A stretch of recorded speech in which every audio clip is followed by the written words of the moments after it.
All right, what is going on, everybody, on God's beautiful green earth? It is me. My name is Dev. I am the Goy, and my boy Joaquin. His name is the Soy on our podcast, the Goy and the Soy. And today we are talking a little bit about a recent YouTube video that we watched. Came out as time of recording about 3 weeks ago, called "WTF Happened to Christian Women." I will make sure I link it in the video, but made by a guy named Lungs of Faith. Seen his videos for a little bit now. I would generally lean on the side of agreeing with a lot of his takes for the most part. And anyway, it's a video that we've both watched, and we're going to talk a little bit about it today. So yeah. Cool. So sorry, I didn't know. Is that a transition to me? I'm sorry. Um, but yeah, so I am Joaquin. If you guys listen to the first episode, then you'll be familiar with who each of us are and our general backgrounds and sort of worldviews where we're coming at this from. But yeah, like Dev said, he sent me this video, and he tends to be, as our names would imply, a bit more on the conservative side. So good sort of thing for both of us to look at and discuss the differences with. He's generally, at least on a macro level, in a lot of agreement with the video, whereas I think I'm a little bit more critical. So we're basically gonna sort of break it down, go point by point. We'll probably get off topic a little bit and go off on some tangents, but in general, focus on what the video talked about, and yeah, see where we have agreement, disagreement, and all that. And try to figure out who's right and who wins the debate, and the other person's dumb. So yeah, that's Yeah, generally it. exactly. And that's the whole point of talking, is to win. That's really the only point in having a relationship with anyone, is to win ultimately. So, yeah, so we'll make sure that's me tonight. But yeah, where do you want to start off on this? I guess there's a lot of things we can talk about with this video. Where do you want to start off at? Well, we can go in chronological. Wow, chronological order, if you would like, of the video. Which, if we do that, the first sort of main contention of the video is that feminism infiltrated Christianity, particularly evangelical Christianity, in America, and shifted it into sort of a feminized version of Christianity. And this would be sort of emblematic of things like women preachers or women taking teaching roles in the church, according to the video, as well as just generally liberal, more what would be considered liberal political views. So Christians that would say that they're pro gay marriage, pro trans issues, and things like that. So we can start there. And would you like me to give my take first, sir, or would you like to lead us off? I'll be short and sweet, kind of, with mine. So, Sure. and then you can respond. I mean, I think generally I'd agree with that. I think that there have been historically institutions. I think you can look at the Frankfurt School as one, where it comes from sort of these guys come in and have whether you want to say Marxist or an atheist or whatever type of agenda coming in and generally infiltrating institutions. We've seen that, I think, in multiple different arenas, especially with the universities in the last 100 years. But I think that that's happening with a lot of evangelical churches as well. I think it has happened. But whether or not you want to believe in some sort of insidious, sort of backroom dealing kind of thing happening, which I do think happens to some degree, I also think that in large majority of what's happened is that there is a cultural change that has shifted people's minds on feminism, women's rights and stuff like that. I mean, no one can deny that. Whether it was planned, initiated, or just a result of whatever cultural movements, pendulum swinging, and whatnot, I think that it has shifted a lot of evangelical Christianity into perhaps what I would call an unbiblical mindset on the roles of men and women. Maybe more of an egalitarian view is accepted a lot more, especially I think in non-denominational type. Um, backgrounds of Christians in churches versus more of like what I would think is a little bit more biblical, more of like a complementarian type viewpoint. So anyway, I think that there has been some infiltration of feminism in the churches, without a doubt. Um, and I would say that that's a negative thing overall, but I'd like to hear your take. I think a lot of that hinges on what you just brought up there, almost entirely, which is the difference between a video sort of like this or a more moderate conservative Christian view of this, which is how much of this is liberal people, and as people have progressed in society and stuff, we naturally have become more liberal. Like if you compare the conservatives nowadays to conservatives 50 years ago versus liberals nowadays to liberals 50 years ago, we've certainly gotten more liberal in a certain sense. But when that happens, is it as simple as now more people are liberal and the liberal people are more liberal, so they're simply advocating for their views and what they want the church to mean and that sort of thing? Or is it, like you were sort of referencing, a shady sort of backroom government or large organizational push to infiltrate these places and sort of change them so that Christianity can ultimately be undermined? I would definitely more so be in the camp that, at least from the evidence I've seen, I think it's much more the former than it is the latter. Even something like the Frankfurt School, like that you referenced there, these are not people that I would consider subversive. They're blatantly antagonistic towards Christianity. These aren't the Sure. sort of people that are joining, becoming clergy, influencing doctrine, sort of thing. This is full, opium of the masses religion sort of people. So at least even at the very beginning of the video, I already think that just the framework that he's setting up, that this is sort of a shady back alley, um, you know, cabal of elites sort of situation, is already going to lead down the path of a lot of other conclusions that I wouldn't agree with.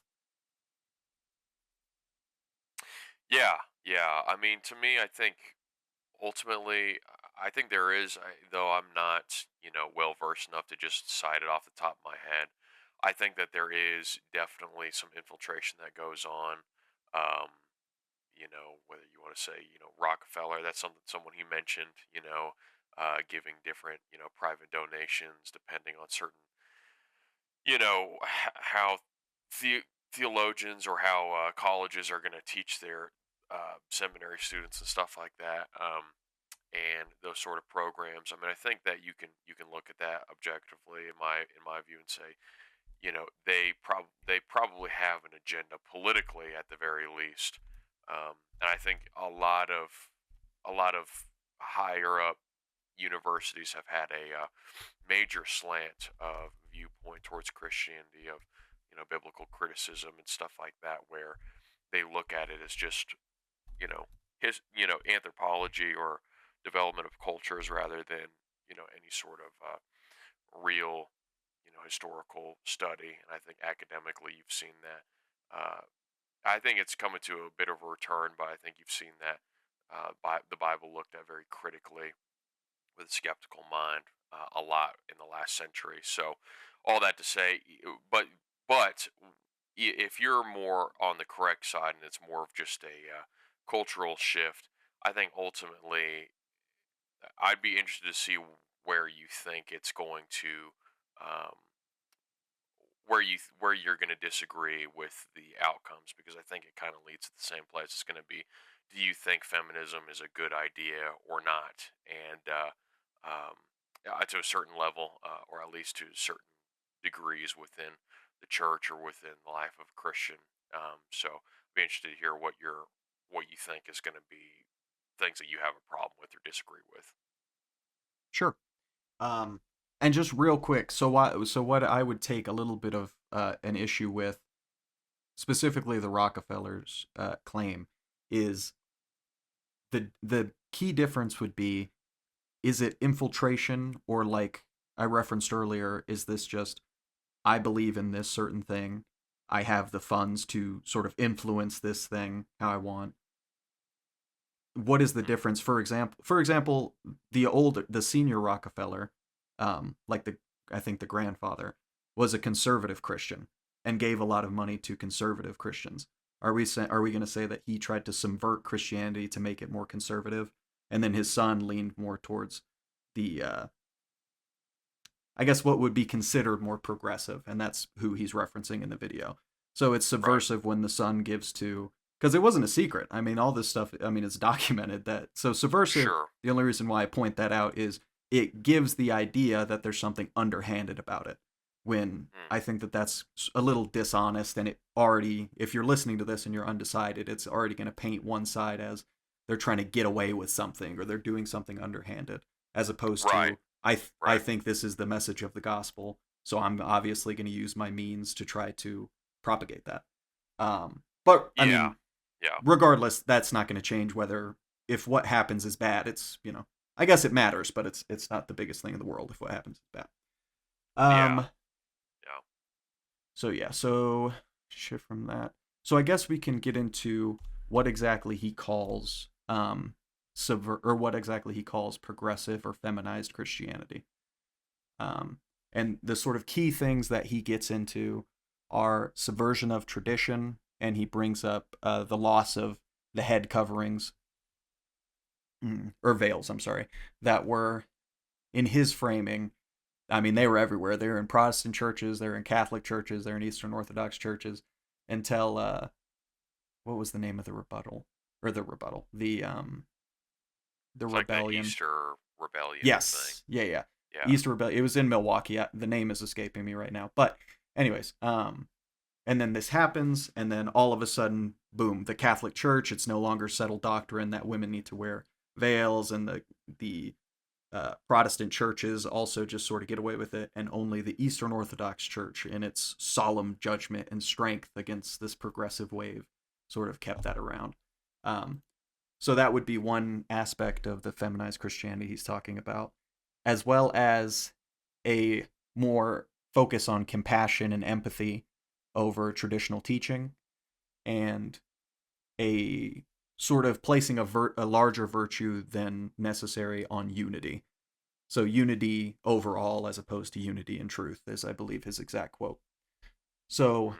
Right. I guess we can start with, do you think that's a fair framing? Those three pillars.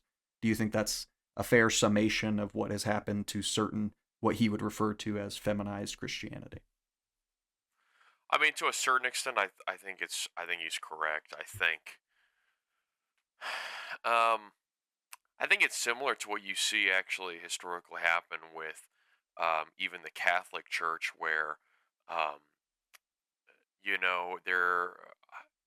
I think Catholic scholars a lot of times have admitted at this point that icon veneration is a development in doctrine. And I think you see in the very early church that they're very against icons, and they have a reason for that. And actually, they're criticized by the pagans who are coming into the church and saying, in our temples we have all these icons, all these statues, all this beautiful art representing our gods. This Christian church is so simple for not having icons, and they're being criticized for it, but they're actively not having icons for a reason. But as the church goes on, and the Catholic Church converts more and more pagans that are coming from certain pagan religions, they seem to adopt a little bit more of a okay stance with icons. You start seeing it in the church over hundreds of years. It becomes a change, and a doctrinal change. It looks like now. Obviously, that's debated, but I think Sure. in some scholarship, people are saying that, and I think you see the same thing even with our modern day, where as evangelism occurs on a large scale level, there are certain cultures, there's certain cultural adaptions that are happening um, within the faith on usually second tier or third tier issues, and I don't think that that's always a wrong thing, but when it I think it can become a wrong thing, and so it's obviously it's not going to be a salvific issue, but I do think ultimately it does pervert the faith in a sense. Again, whether it's coercive, like in an intentional way, or it's just a cultural phenomenon. I think that you see the undermining of the biblical authority on, you know, men and the roles of men and women. And I think ultimately, I don't know how much of an impact stuff like I just looked it up at the Easter Bonnet Rebellion. I don't know if that really has as huge of an impact as perhaps he said it did. I think he used his point to say, hey, there are NGOs and whatnot that are doing things like that that are, trying to cause a stir. And I think that that's probably correct. I think that that's the truth. But I don't know if that is perhaps that helped the course of action of feminism. But I would agree with you in the sense that I think it's more of a cultural movement. Whatever it is, though, I think it has sort of influenced Christianity in a negative way, and I think it has happened.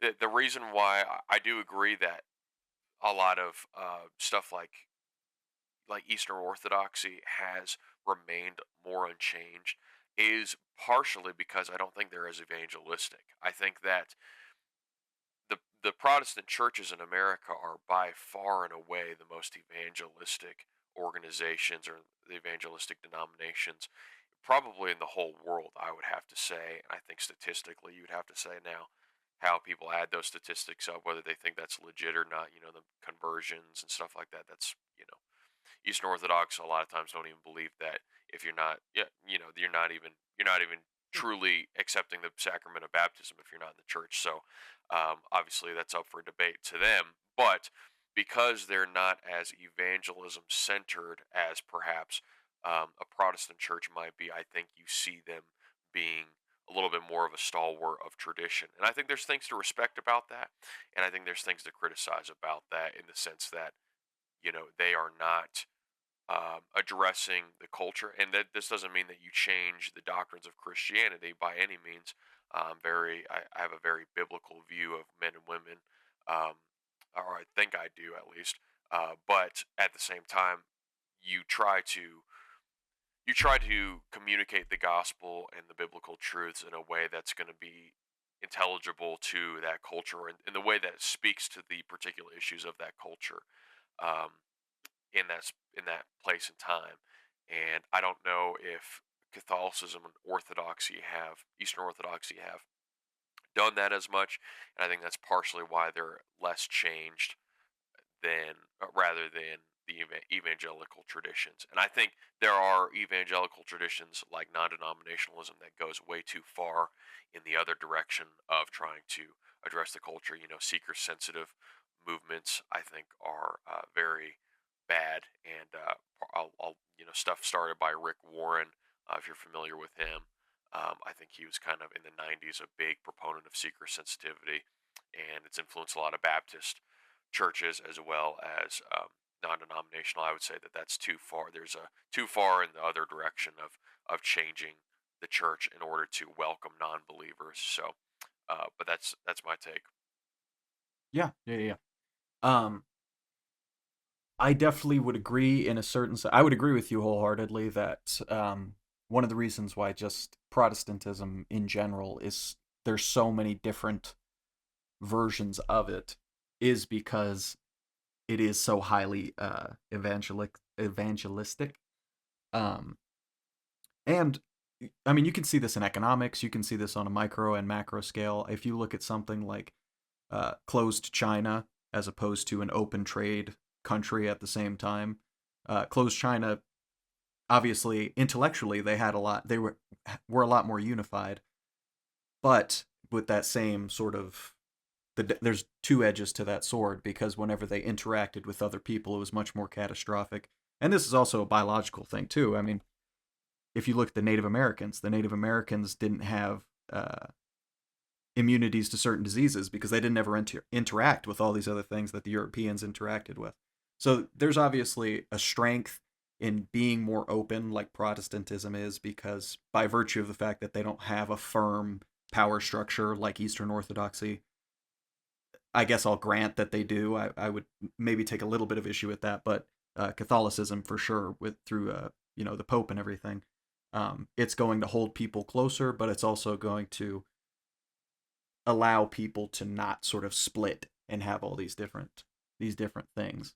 Um, I would sort of question, because I think a lot of the things that he said without the context he gives are true. So if the church is ignoring truth, I mean, it's sort of the same thing with like a politician. If the church is ignoring truth just to be unified, that's bad, obviously. Sure. If the church is actively sort of accepting things that it shouldn't accept just to pump its numbers up, or if it's overemphasizing one virtue over and over another, that's bad. But I don't think that, for example, he gives the what was it, the World Church Conference, I want to say. I think I'm quoting that. Yes, the World Church Conference. And he speaks about how this is sort of what happens is you have a organization that will invite all of these big heads from different denominations, different religions, and bring them together. And then once they're all together, they brainwash them and they offer them power and these friendships with powerful people and stuff like that so that they can teach social justice. And the problem with using a term like that and saying that this is sort of trying to infiltrate Christianity is because we don't all agree that every aspect of social justice is bad. A lot of conservative people, when they hear social justice, they think of things that they obviously don't agree with, like the Black Lives Matter movement, for example, or things along those lines, like transgender surgeries for children, that sort of thing. But that's also a big component of that people sign on to, that is traditional Christianity, which would be serving the poor and, going after the outcast and that sort of thing. Sure. And in his viewpoint, it doesn't sound like there's any allowance for that. It's all just, if because on the website it says doctorate in social justice, classes on social justice. Okay, they're trying to make the one world religion. They're trying to infiltrate all the religions because they got them all together. So I think that that's a little oversimplified in that sense. Sure. Yeah, Um, no. I mean, and it's easy to be, at least for me, I'm sure a lot of guys feel the same way. It's easy for me to be critical of anything that uses that language, um, and is fast and loose with the text in order to have some sort of social justice message on it. I think after, George Floyd and everything like that, it was just kind of like that was people are co-opting Christianity in order for political gain a lot. And I think you're seeing a sort of,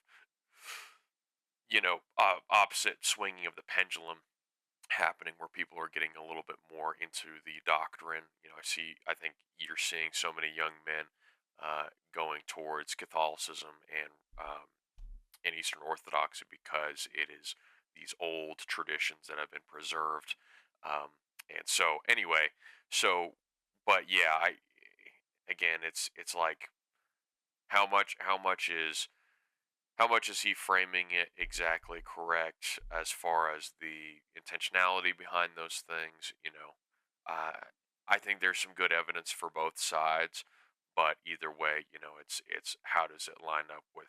For me, it's how does it line up with Scripture? Even if an idea is done in a wrong way, if one side is burning people at the stake, they might be right, even if they're maybe not doing it correctly. But I do agree, social justice is sort of a primitive Christian idea that was at the very heart of the very early Christian church of, you know, the counterculture to the Roman idea of, the strongest survive, and the over masculine culture of, I think, ancient Rome, which was, Christianity was all about social justice for the poor and powerless.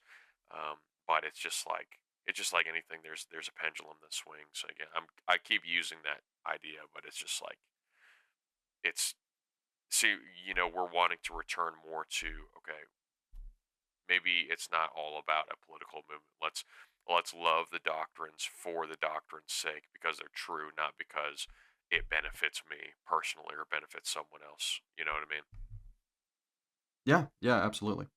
Um, and just to we can sort of close up on this topic, unless you have something else after this. But yeah, I just want to close by saying I think it's very why I'm so passionate about this point in particular is not because I'm like super well studied on all of the different CIA files or something that's been released about the Rockefellers or something like that. But it's especially in today, it's becoming a lot more common to for conspiracies to take root very quickly and to assume that everybody up top is there's 50 billion different conspiracies and everybody's on the take and nothing that you believed in the past is true and all this sort of stuff. And that undermines not only your belief that the people around you are good, but that the system itself can do its job, and it can make you despair very quickly. Um, and then whenever you don't, I mean, eventually, if you follow that rabbit hole, eventually it's going to start leading to your axioms, and you're going to start questioning those, and you can't function without axioms. So, I think it's very important to understand. There are real conspiracies. There are things that happen that are tried to keep under wraps and then they come to light. But not every conspiracy is equally yoked, I guess. So I think it's important to remind people of that. But yeah, if you don't have anything else on that, then we can move on to the next thing. But um, okay, awesome. So another point that was brought up, and I think this is where we'll probably get a little bit more disagreement, is sort of Christian influencers, starting off with he has a section on Girls Gone Bible and sort of critiquing their version of Christianity, if they sort of are acting as Christian women should. Um, so yeah, what are your thoughts on that? And we'll go from there. Yeah, I haven't seen that. I know that there's a lot of Christian women podcasts that are in the same boat. My wife listens a lot to Allie B. Stuckey, and I like her. From what I've seen, I don't watch her as much as my wife does, but from what I've seen, she's really good. But I haven't investigated Girls Gone Bible or whatever. I do think the name's kind of cringe, but I mean, whatever. Who cares? I think that's just like as a joke. I don't really think that that's that big of a deal. I think that's kind of the whole point. But and I don't think it's that big of a deal. I mean, for Eastern Orthodox dude to be like hypercritical of someone making like another Eastern, another non-Eastern Orthodox people like making like a sexual joke, that's like kind of crazy to me. With guys like Andrew Wilson and Jay Dyer and stuff, I mean, they make jokes that are far worse all the time. Yeah, So that's kind of like stupid to me for him to be criticizing that. But I think that he does have a point as far as, and again, I haven't done super investigative work on this or anything like that, but I think, um, there is some stuff as far as like when he was talking about like the influencer clothing and stuff. It's like it's the same thing. And I have seen that a lot, just online, of girls that claim to be trad or claim to be, Christian and stuff like that. And in my view, they're still pretty. In my wife's view as well. Of course, she's not here to argue for that herself, but what I would deem, still kind of like scantily clad. Um, that's always a tough issue. Um, but all that to say, I think that the OnlyFans to Christian influencer pipeline is kind of a quick thing. I would agree with what he's saying as far as I think that probably if you're going to repent and give your life to Christ, which is awesome, praise God for that. You should probably take some time to, if you're basically saying, "Hey, I'm a sinner my whole life." Up to this point, is I was living in sin, which is the crux of accepting the gospel, repenting and changing your whole life for the Lord. I think there probably should be some time it would be wise for there to be some time of, hey, I'm not in the limelight, I'm not in the public eye, because I'm still immature in my faith. I would say that that's wise and probably a good virtue to have, but I can obviously understand how brand new converts wouldn't have that wisdom or virtue, and that's why it's so important to have shepherds. And I think it's really, if you're famous and you turn to Christ, I think it's very, very difficult to walk that walk. I mean, I think you see that with guys like, Kanye West, where, and he's got his own set of, problems. I mean, who doesn't? I'm not going to yeah. judge. judge the guy, but very controversial man. But he had this seemingly uh, really very real conversion experience for him. But man, I mean, having that much scrutiny on you, still being in the limelight like that's just, and also being wealthy enough to just have the power to do whatever you want and just to live whatever kind of hedonistic lifestyle. I think for most men, I mean, most people, that's just hard. The flesh wants to indulge, and especially as a new believer, having access to all of that is just, yeah, it would just be incredibly difficult. And I don't envy the position of someone famous like that, um, coming to the faith for the first time. I think the same thing with guys like Justin Bieber. Like, it could be really really difficult, and you could be easily misled by all these wolves in sheep's clothing, all these celebrity pastors that perhaps are not pastoring with the right intentions, not treating you just like another believer, or church not treating you just like another convert, but elevating you perhaps to an unhealthy degree or whatever. So all that to say, I think it would be wise for that to happen. I think most people, when they come to Christianity, they should, if you're a brand new convert, you should really try to be intentional about, hey, I'm just figuring stuff out. And from my experience, as a Protestant my whole life in a more evangelical Baptist tradition, I've almost always seen that when someone genuinely comes to the faith, they're almost always very humble and really trying to learn and change their ways. They're usually not presumptuous or anything like that. Um, but with being online, having this huge audience, that's basically your career, and also the desire to want to use it for Christ now that you're a Christ follower, which I think is great and a good thing objectively. As it just there's it has to be done wisely, and so I can understand the concern with that, and I can understand the trend that has been happening, where it's like, oh, this guy became a Christian. I mean, I felt that way with Kanye West. I was like, dude, this is so awesome. This guy could change so many lives. For me, it was kind of one of the first times I'd seen something like that, where someone that huge had been so open and public about his conversion experience, and then for it to kind of just fall into a lot of pieces. It seemed like, at least on the outside, I don't know, I can't discern where his only him and God know where he's at truly in his relationship with the Lord. But clearly, there's been a lot of things that have happened that are not Christian, just like the life of many men. But it's discouraging, of course, and Christians are very hypercritical. I think sometimes for good reasons, and maybe sometimes for bad reasons. So, anyway, but that's kind of what I would have to say on that point. Sure. Um, I'll try to go in order of of what you brought up. So I guess to start with the Girls Gone Bible thing.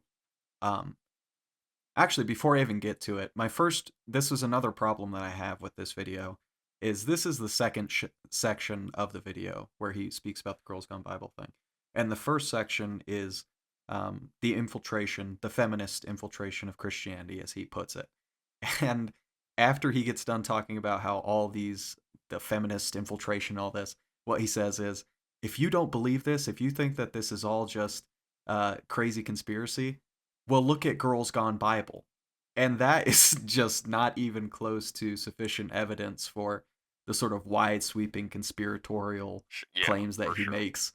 That Girls Gone, like you said, I think the name thing is completely ridiculous to bring that up as it references, a porn thing. That's not uncommon. It's you use names, popular, even if it's a secular brand, as sort of a reclaiming of a cultural space for the gospel. This was done Yeah, with Pride Month, very famously. A couple of years ago, I think it started, where a lot of Catholics started, the whole reclaim the month, the Pride Month for Christ, and all this sort of stuff. Um, it's ridiculous, even if you think that the name is silly. It's ridiculous to use that as some sort of see, they're secretly subversive in their Christianity or something like that. I think that's completely yeah, silly, and he doesn't give any evidence or argumentation why that would be the case. Past it references obviously the porn thing, which doesn't follow his conclusion. Secondly, I really disagree with the immodest sort of gym and swimwear thing that he brought up. Well, because of this, chiefly, he doesn't ever give any standard for modesty outside of referencing the Sure, veils. He doesn't sure. ever say this is what modesty is supposed to be.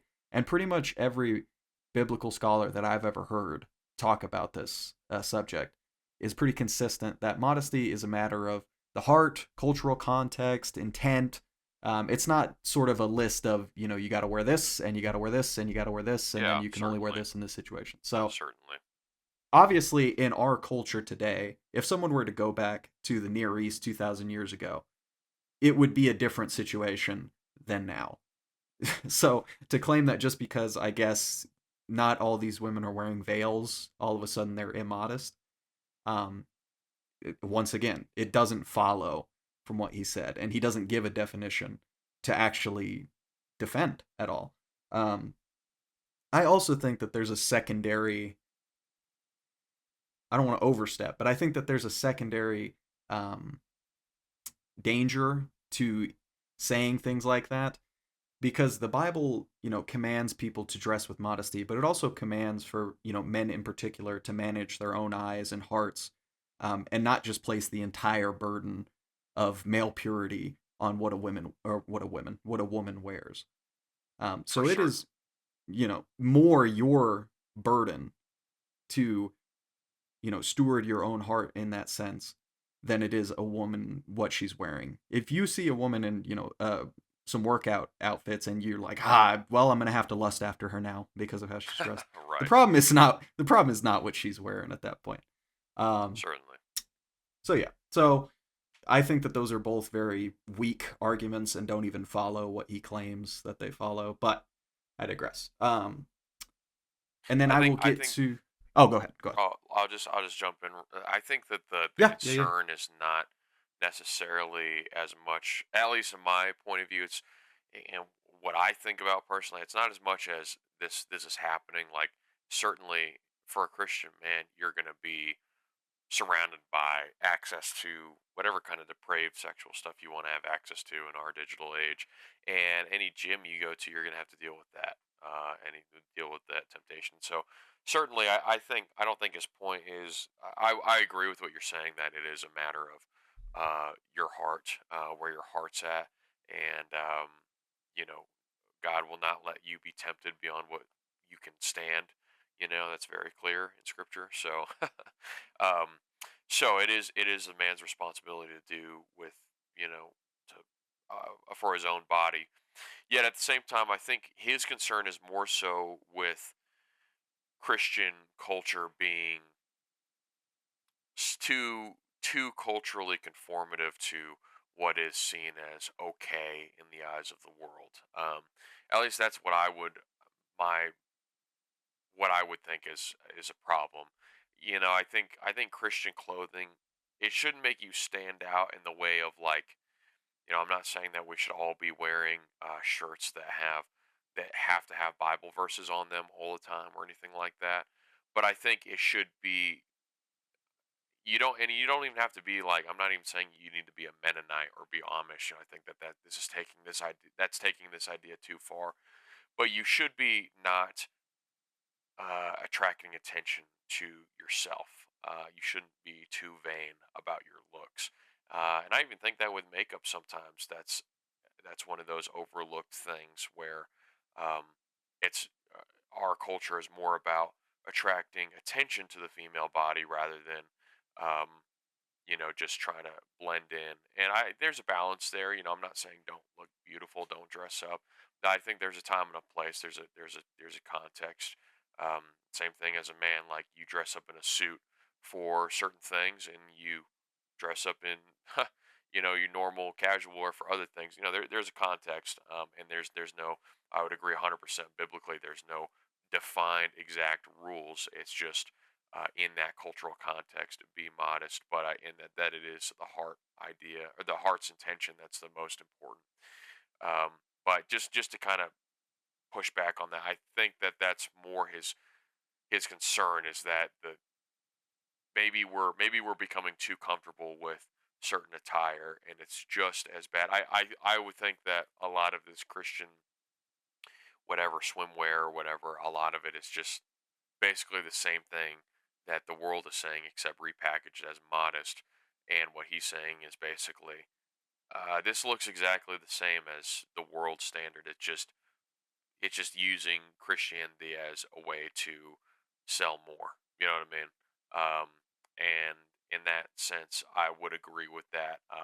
Again, I haven't done a full investigation of what these people are selling, what this podcast is selling, and do a comparison analysis. Of how Sure.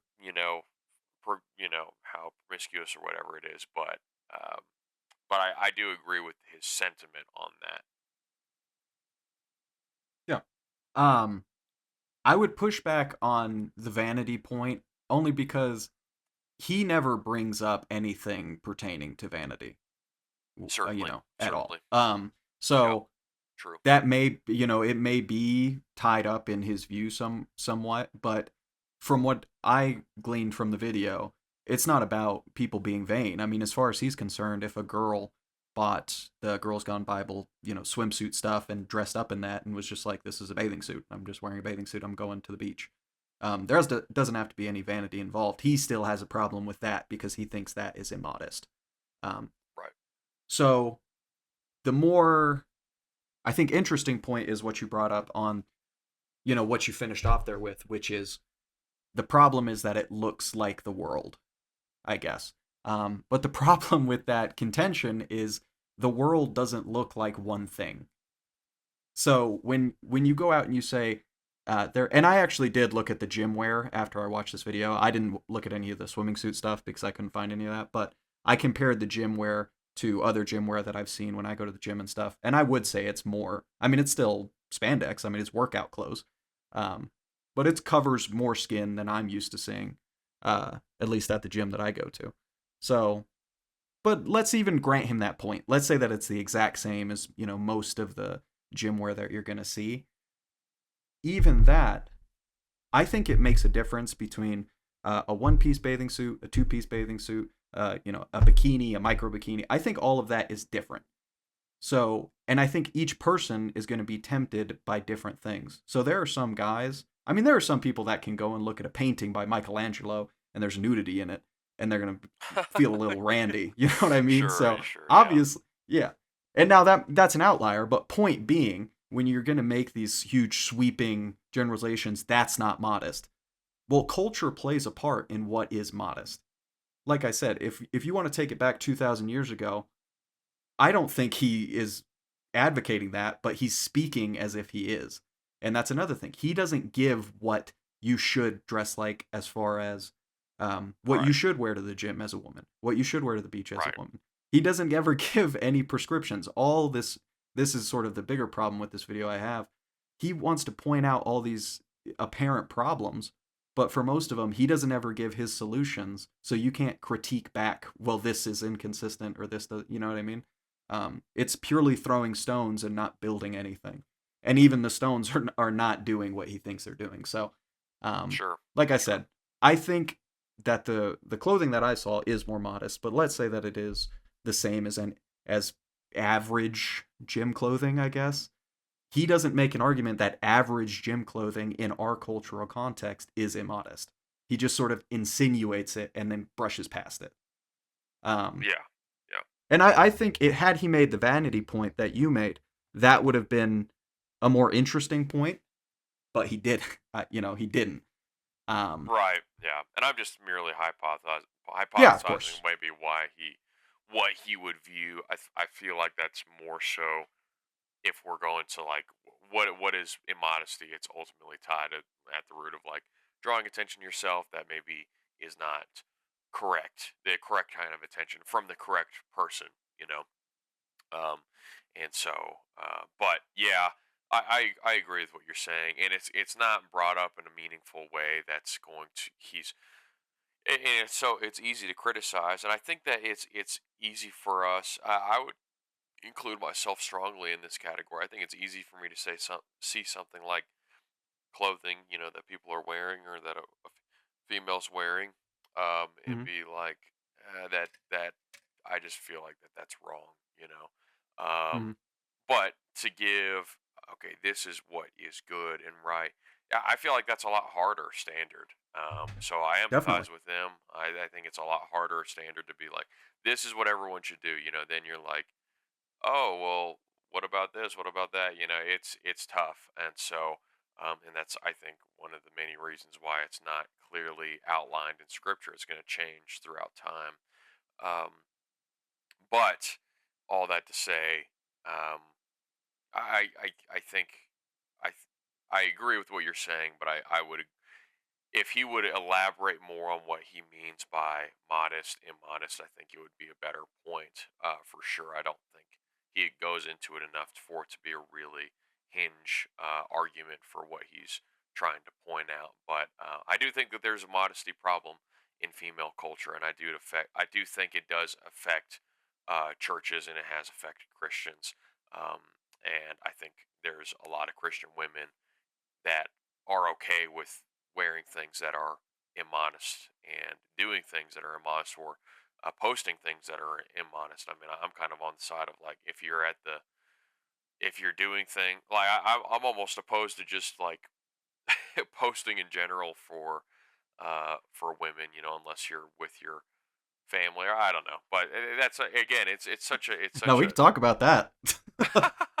we it's we just can hard. talk about that.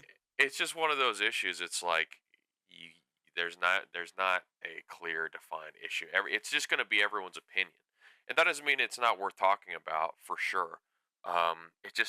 It is hard to give like, what do we do, what do we don't do. And I guess ultimately, my going back to what I said a second ago, my philosophy underlying all that is, draw the right kind of attention. Whatever we're doing, are we giving glory to God? And you can do that through your beauty. God has given women and men a certain type of beauty, but women more particularly, they show the beauty of God's design in a completely different way. That should be, awe-inspiring to a certain extent. Um, and I think that that's good, as long as it's done with the right intentionality. Again, it's the intentionality of the heart. Are you trying to bring glory and attention to yourself, or is it towards God? Are you recognizing Him as your creator? Even in the things that you wear. And again, everyone's going to have different opinions on how that is expressed. But I think ultimately, if your heart's intention is to glorify God, you're on the right track. Um, so, anyway, Yeah. I think intentionality is pretty much going to be the kingmaker as far as that is concerned. To sin is an act of the will, so I don't think that if people aren't very walking true. around, even if they're dressed immodestly, a lot of that, what would be considered, quotes, immodest, is going to be, and how accountable they're held for it, is going to be, their intentions are going to be taken into account there. Um, so if you're a man or a woman and you're actively dressing to try to cause people to fall, then you don't have to wear, you know, the leather pants and all whatever, to do that. Yeah, So right, for sure. but that's the cool thing. If you have the correct, well, what I would view, let me not say the correct, but what I would view as the correct mindset about this is the fact that it's so difficult to give a specific criteria should give you a reminder of humility and an understanding of how Sure, sure. insignificant your understanding of everything is. So maybe don't put such strong boundaries on things when it is so difficult for you to understand it and even comprehend part of the situations that can arise. Now, obviously, you can take that and just be, well, it's so complicated, we need a firm standard because otherwise things are going to go crazy and sort of thing. And there's some virtue to that in certain situations too. But in his case, where he's not running the country, he doesn't have to worry about the citizenry getting up in arms or something like that, to draw these strong conclusions for with no solutions and also not giving any firm reasoning as past. It looks like what the world in quotations makes is. I think, Yeah. silly and overreaching. And Um, he basically ends, his whole summary conclusion, and I know we'll get to this, but his whole thing is yeah.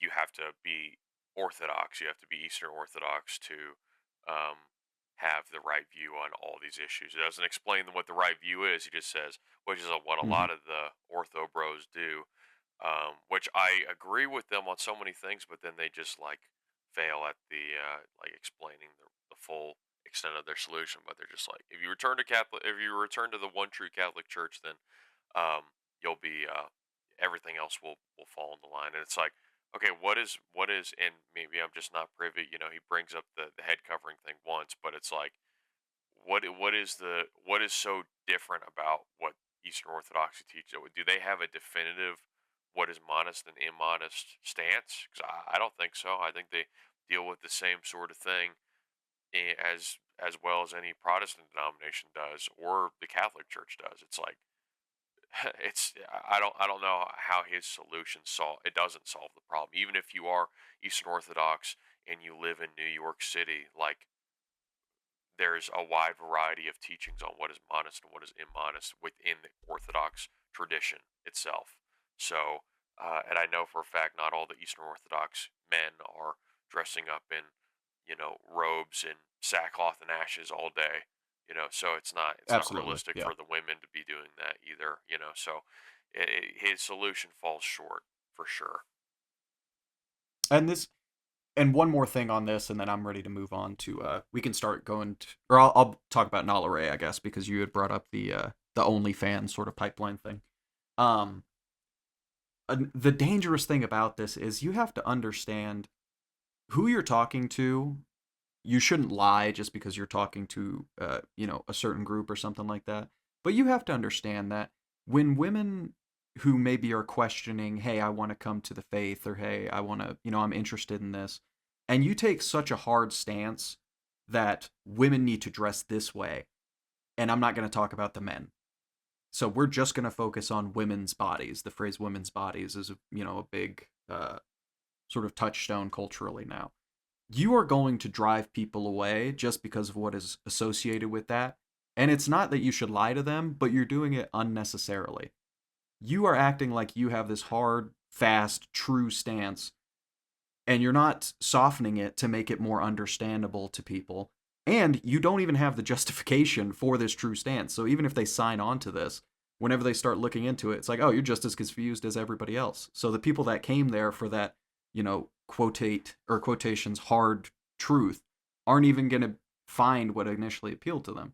And it drives people away. You have to understand that people don't just look at your arguments from a religious context anymore. They look at them from a political context, from a sociological context, what they've heard about Christianity and all this sort of things. And you have to take all of this into account.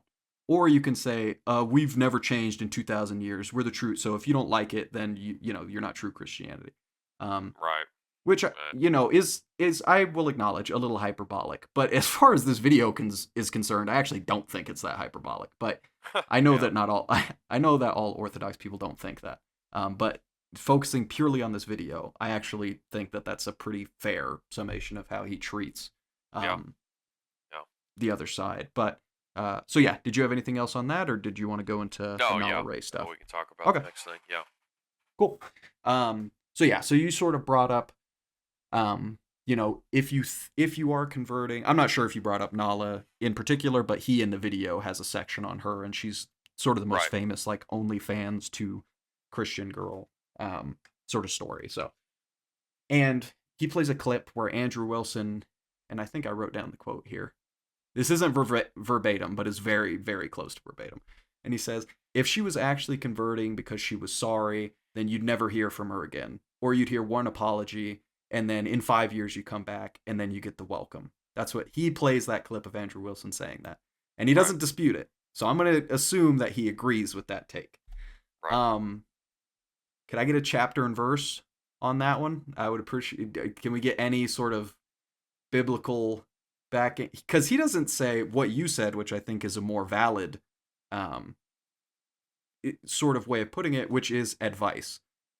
Look, you're new, you don't know a lot yet, so in charity, I would think it will be easier for you if you take some time away, learn, whatever you're going to learn, and then, if you want to come back and teach, you can. If you don't want to, that's fine. Andrew Wilson, you are not sorry unless you go away for 5 years. You're a fake Christian unless you go away for 5 years. He calls out Nala for being accused. I think I wrote down this quote too. Accused of selling theological courses that are heretical. Okay, so according to him, everything that isn't orthodox is heretical.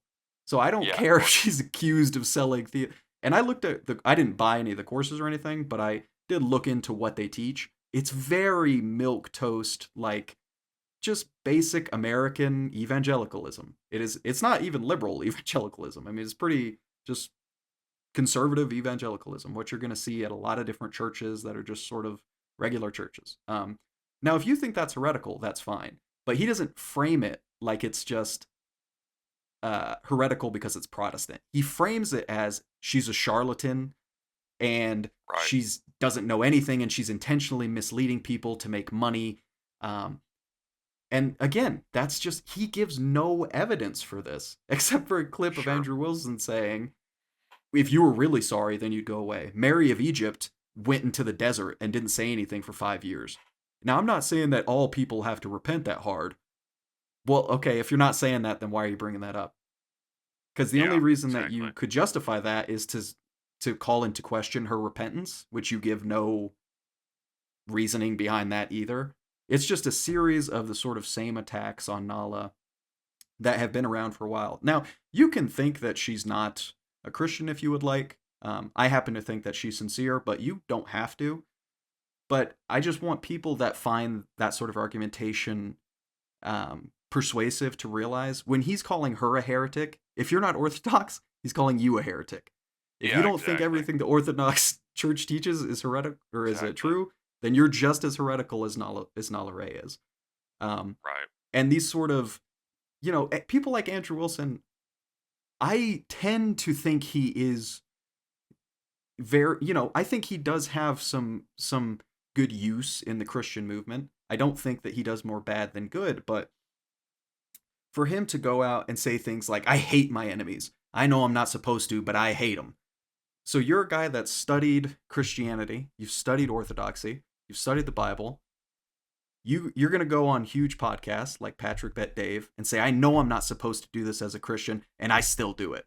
And I'm supposed to take moral Right. I'm supposed to take moral sort of, oh, Nala didn't do what I made up that she needs to do to show she's repented from you. Yeah. And yet again, he doesn't give any further backing than that. It's purely just she didn't repent the way I wanted her to repent. And she's not Orthodox, therefore bad. Um, Right. so again, I think another point that's just completely silly. And this goes through the whole video. This is why initially, whenever Dev sent this to me, I said, I think I'm probably 70-30 or 80-20 disagree with this because the things that I agree with would be the things that anybody who is center or conservative would probably agree with, which is, you don't want to abandon truth. You want to, stick to the principles of Christianity and all that jazz. But all the unique, the unique takes are just bad. Like they're not evidenced well. They don't follow logically. They're filled with sort of, I don't know, like I'm not going to say anti-woman because I have no idea what his actual views on women are. I think that'd be silly to try to accuse him of something like that. But I think he's wrong, and his evidence does not follow. Um, so yeah, do you have anything on to add on the Nala situation? No, I think I would agree with you. I mean, I do understand his concern, and we've talked about this before, but I do understand Andrew Wilson's concern as far as, okay, maybe it's not wise to have these brand new Christians that are leading the charge in influencing new believers or influencing people, and it's like, and their audience obviously is made up beforehand of people who are, primarily going to be lost or at least in Mm-hmm. deep sin, with someone like her. So, it's important. But obviously, if she's going to start talking about Christianity and not doing porn anymore, then probably people who are porn addicts are going to stop listening or watching. I would assume, Yeah. But I mean, all that to say, I agree. I understand his concern um, with people being charlatans, being wolves in sheep's clothing, but and I think that that does happen. But I would agree that what you're saying is right. That there's nothing that he says that gives any real evidence for that to be the case. And I also did not look at the courses or anything like that. But it's if he's going to make a claim like that, obviously it's up to him to say, okay, here's these courses, check it out. Right here it says that, um, you know, the filioque way or whatever, whatever his Yeah, orthodox sure. approach is or whatever, and it's Yeah. like, okay, dude, well, if you're going to say that this is, like you said, allegedly heretical, then like, okay, what is allegedly heretical about it? Like, I have no idea. I don't know, but you're making this claim, and maybe he's exactly right, but there's no like, for as much work he puts into the video, you would think he would give like an example of what it is that he means by that. But you're right. I mean, what he goes down. I mean, his whole point is that Orthodoxy, Eastern Orthodoxy, specific brand of Christianity is the only true one, and it's the only right path to all these things. And that's obviously, as I'm not Eastern Orthodox, so I disagree with that. But I agree. I understand. I understand the motivations. I understand the thoughts behind, or the feelings behind it. Um, but this is something I have been respecting more of. Like, I believe it's like like the historically, like the Methodist tradition. It was all about is like, let's not just make it this head knowledge about Christianity. They're coming out of Hmm. like a reaction to it's all about theology. It's all about being super based on your theology and stuff like that, which is important. I mean, theology is super critical, but they thought, but your life has to change. It has to. You have to have life. Your behaviors have to change. You have to look different. You have to act different. And that's one of the things I see a lot of these Orthodox guys online miss, or even some of these Catholic guys miss, is like, guys, you're saying like, especially when it comes to like women and stuff like that, they need to change, they need to not be like of the world and stuff like that. But the way you talk about people, the way you treat people, the way you say things about people is exactly of the world. And 100%. we Yeah. need to be, yeah, yes, amen to yes, we need to be strong on our theology. We need to not let imposters in. We need to stand up to heresy where we find it. um, but at the same time, like, we have to not be, we have to not have the plank in our eye. We have to be the first ones to call out our own sin, our own hypocrisy, and be humble about it. And that's where I see the really concerning trend with Eastern Orthodoxy is pride. And I see guys like Andrew Wilson. I see guys like Jay Dyer. I see, even guys like Nick Fuentes on the Catholic side. And there needs to be a lot more humility there if we're going to be really true about our Christianity. Are we caring about people's lives change and the message of the gospel spreading to the lost, which is all of us, that none of us are deserving? Or are we more concerned with political change, And I'm concerned with political change too. Like, don't get me wrong, I don't think it's a non-important issue, but ultimately the solution is not a political one, it's Christ. And that's where I think that some of these guys get off track, and if they become hypocritical and prideful, and it leads them into pride about their own sin being less worse than someone else's sin. So anyway, I agree with a lot of what you had to say there, though. Yeah. Um, and just to touch on something else that you said, yes, it's good to go away, and you would think that a lot of her audience that was following her beforehand, like you said, probably not going to keep following her, because they're lost. But at the same time, there are going to be a lot of people who don't really have any interaction with Christianity and followed here purely for the sinful material and stuff. That even if they're not like, oh wow, she converted to Christianity, she's my role model, now I'm going to do it. They're at least going to hear about Right. Christianity Right. from Right. somebody that they're familiar with, which is very powerful. Um, Yeah. so, and that's why I'm, and here's the other thing. I understand, I hear you on the, we need to be careful about false teachers and stuff like that. But, sort of again, I think you are giving a better sort of argument than they give. Like, I feel like you're adding a lot of things that they are not actually saying. Like, they're saying that, you should go away, and your context of like, they're worried about false teachers. Are they? Because they're willing to call her heretical, Sure. but they're not willing to call a lot of other Protestants that are conservative, trad bros, that their like audiences are heretical, even though they think they're just as heretical as Nala Ray. Right. Or Sure. so I don't know about that. I'm not gonna act like I can read anybody's mind, but you don't get props for saying terrible, you know, disgusting things, or even I don't think that he in the video really said anything like disgusting or anything, but he's not making good arguments. He doesn't give almost any solutions. He doesn't give good evidence. His chains of logic don't lead to where they're saying. That's bad. We should Right. hold Right. especially our thought leaders that are Christians to way higher standards than that. And the fact that Certainly. they want to, sort of take a step down and attack some girl, who, whether, they obviously think she's heretical, but whether she is heretical in their mind or not, I would assume that they would be happy that she's at least not doing porn anymore. I would think that they would show any form of compassion towards somebody who, bare minimum, even if they're a heretic, is closer to the truth. Um, Right. so yeah, I Yeah. think that Yeah.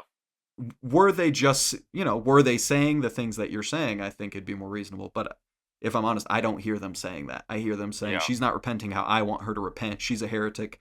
Also, all you other guys that follow me are kind of heretics too, but we're not going to focus on that because I know that we'll get a lot more, so, Yeah. For sure. That's a I, good. Yeah. I, That's a good point. yeah.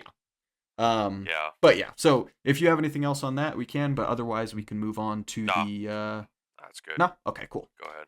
All right. So next, very brief. And we touched on this a little bit in the first episode of the pod, but he brings up Lila Rose, and says that, or I'm not sure if he outright says it, but he insinuates that her saying that modern families, sort of the father being the breadwinner and the mother just staying at home and raising the children, is a modern invention. And his contention is that that's not true.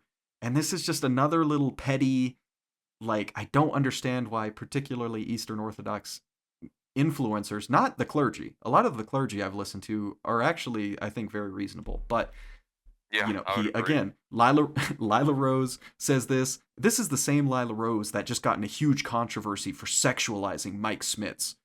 And then the the clip he plays is one of Lila Rose's guests saying that she showed a non-believer a picture of Mike Schmitz, and she says, "When is mass?" in a flirtatious way. That's his issue. Yeah. That's It's like, con. bro, come on. You, you have like I said, I haven't scoured his channel. I don't know what his relationship is. I know at the very least that he co-signs at least some of what Andrew Wilson says. So you should already. It's ridiculous. I don't know if he co-signs anything that Jay Dyer says, but that's. I think But that just Andrew because Wilson they. is just as bad. I mean, yeah, they say stuff Yeah. all the time that's like, um, at the very, yeah, I mean, yeah. Anyway, go Yeah. ahead. But this is there. He is selling this idea that Eastern Orthodoxy is this by the book, traditional, no faults. We're traditional. We follow the dress. We have the original views that the disciples did, and never brings up things like Jay Dyer writing. And I'm not saying that, by the way, I'm not saying that it's bad that like Jay Dyer writes for the Sam Hyde show, or if you think Sam Hyde is funny, that's a different discussion. Point being, comparing Jay Dyer writing for Sam Hyde or Andrew Wilson just calling women whores during the debates or mocking their voices and stuff like this, comparing that to, yeah, I showed a picture of Mike Schmitz to my non-believer friend. She said, "When's service or when's mass?" Are you Yeah. kidding me right now? Yeah. Like, Yeah. the Yeah. but he doesn't bring that up. He never contrasts his own Right. view and his own people. with the supposed heretics and these, so it's ridiculous. But anyways, um, the Women have to be contention completely perfect and exactly. never make any jokes that are at all sexual or anything like that. But, you know, Andrew Wilson can say whatever he wants and make any sort of joke possible. And he conveniently doesn't clip anything that Andrew Wilson is really famous for saying, honestly. Yes, And, exactly. and again, and this is coming from a guy that's a little bit more sympathetic with that side than, or at least wants to give them the benefit of the doubt more. Um, but yeah, I mean, their method. That's the biggest problem I have was is their method is just not done wisely or with grace and or in love, which are ultimately the most important things of the faith. I mean, that's that's the whole point of the Yeah. gospel is grace, faith, love. You are not able to do it on your own. So yeah, let's call a spade, but let's do it in love and in truth, and we care about the person. And the way he speaks to Nala, the way Andrew Wilson speaks to Nala Ray is, and we've talked about this before privately. It's not done in love. It's done in I want to make you look stupid, and Yes, it's done in debate me, bro. You're a liar. I'm gonna have no good faith conversation with you about this. yeah, yeah, Um, but yeah, so and I don't know how interesting of like a conversation this part is, but just for the sake of uh record keeping, he acts like Lila Rose saying that is just completely ahistorical. Respectfully, it's not. I mean, there's a ton of evidence. Historians have pointed out that the 1950s, like sort of housewife husband thing, is very unique because after the war, the entire world's industrial systems were completely decimated outside of America. So we, you know, partook in like crazy economic prosperity. So that allowed for men to be able to just go out and it purely be a one income, successful, well taken care of situation. Um, and it allowed for a lot higher taxes for the same reason. We were just making so much because all the other major production countries were completely destroyed after the war. And if you want to go back further through human history, the family has been a unit of productivity. The man, the women, and the children all contributed. So it's not just mom yeah, stays at the for house. sure. So the point being, this isn't a huge thing, but it's just another thing. Like he just throws it out there. Not Lila Rose is ridiculous for saying this. Gives no evidence why that's the case at all. Doesn't give historical evidence, economic evidence. Biblical evidence.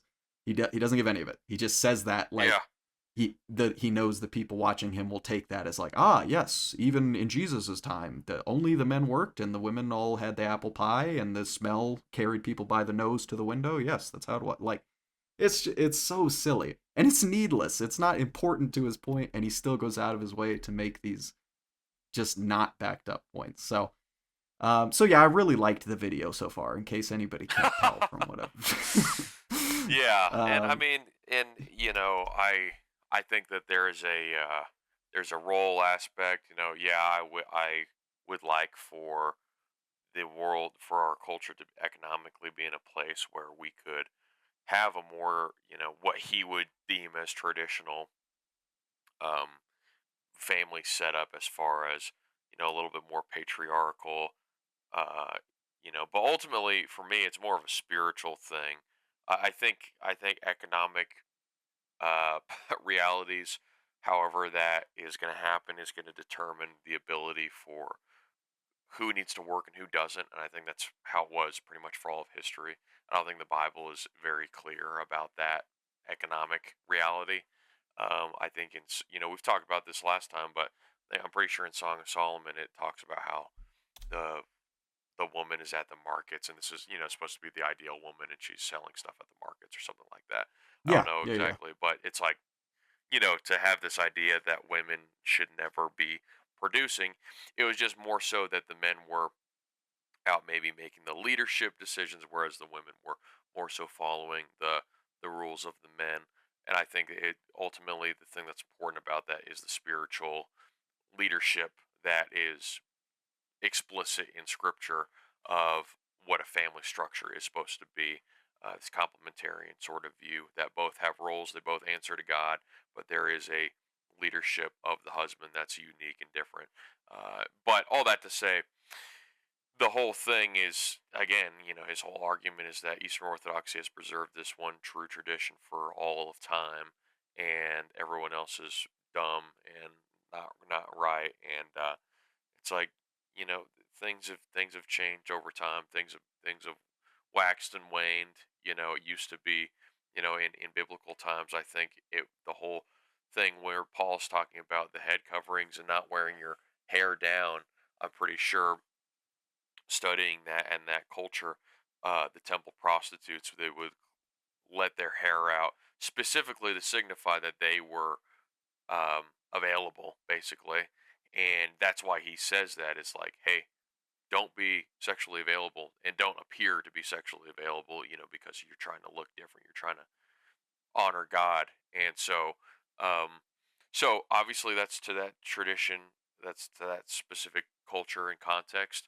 And there's certain things obviously that we deal with today that are different. And so it's the heart of the matter. But anyway, I don't have anything really necessarily different or more to add on that, but it is just, I agree with what you're saying. It's a little bit like, you're saying all this stuff and then there's no backing up to what. Even if I generally can understand the mind frame you're coming from, it's like there's not enough developed argumentation for you to really have a leg to stand on with what you're saying. So Certainly not as definite as he appears to be. Um, right, yeah, right, I mean, I would just add. I think also in Proverbs, I can't remember which one it is.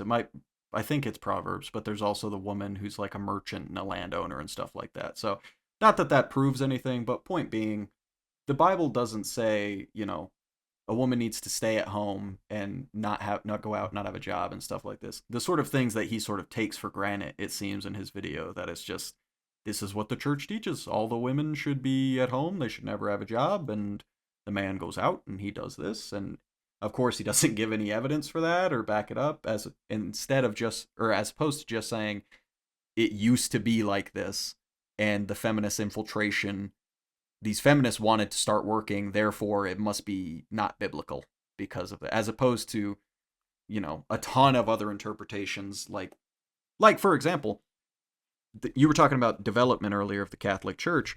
The Catholic Church used to be much more friendly towards slavery than it obviously is now. Um, sure. and theologians would look at that and say, as time has progressed, the image of God, the Imago Dei, has sort of come forward, and now we realize we have a more truthful understanding of what our relationship should be to one another. Um, so the same argumentation could, now that doesn't mean it's true. That doesn't mean that, if a feminist says, for example, there was sort of a much memed upon video where a woman was like, "Women, you can now get pregnant with your own bone marrow, so we really don't need men anymore," which was obviously not true. But she was misinformed in that case. But point being, that doesn't mean that just because any person says that this is the proper development of the doctrine that makes it true, but there is developments. Like the church does come to an understanding through different cultural means, um, Yeah. to new understandings of what our proper relationship is with God. Even someone like Steven Pinker, who's a very well-known atheist, said, nothing softened the human heart more in the past 2,000 years than the teachings of Jesus Christ. And that's coming from a very staunch atheist. Right. So I say all that to say, I think, he's overstating his case, like I said, and it's just, it's, there's wheat and there's chaff, and there's a little bit of wheat, but there's a lot of chaff in this video, I feel. Yeah. Um, Yeah.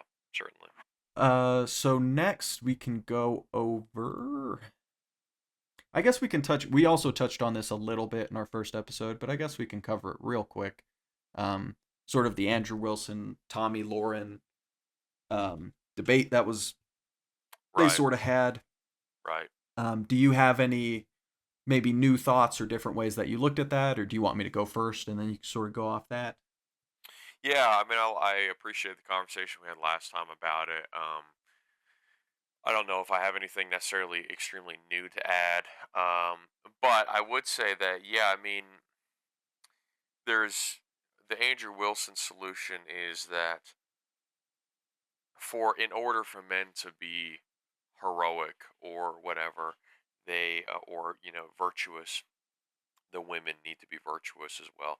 And although I do agree on like society building, political level, um, like you need to have both parties having a same worldview, to have a successful culture. I think there needs to be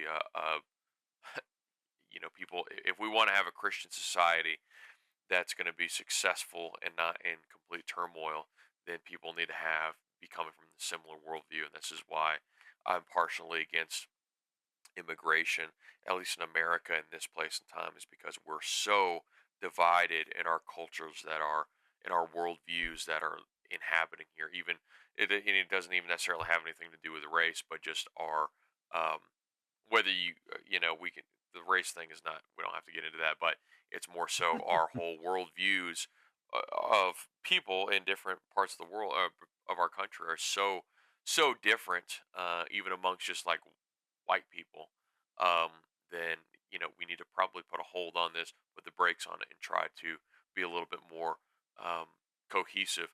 But that's not a Christian thing. That's more of a Christian culture thing. We want if we're saying, which I agree with personally, but if we're saying we want our society to be more Christian, we want our society be more cohesive. Um, then I would agree with that. We need men and women both adopting a similar worldview on the roles of men and women in family. But at the same time, like speaking to individuals, that's not a solution.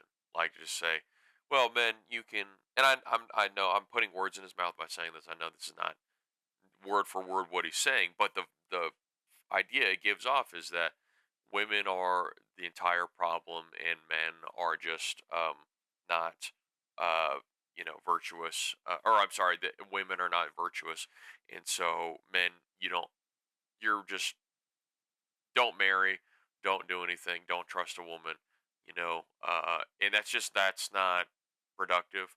And on the flip side, I think Tommy Loren has I still, just like what we talked about last time, think that she needs to be speaking more to women in her context than she needs to be speaking to men, just as Andrew Wilson should be speaking more to men in his context.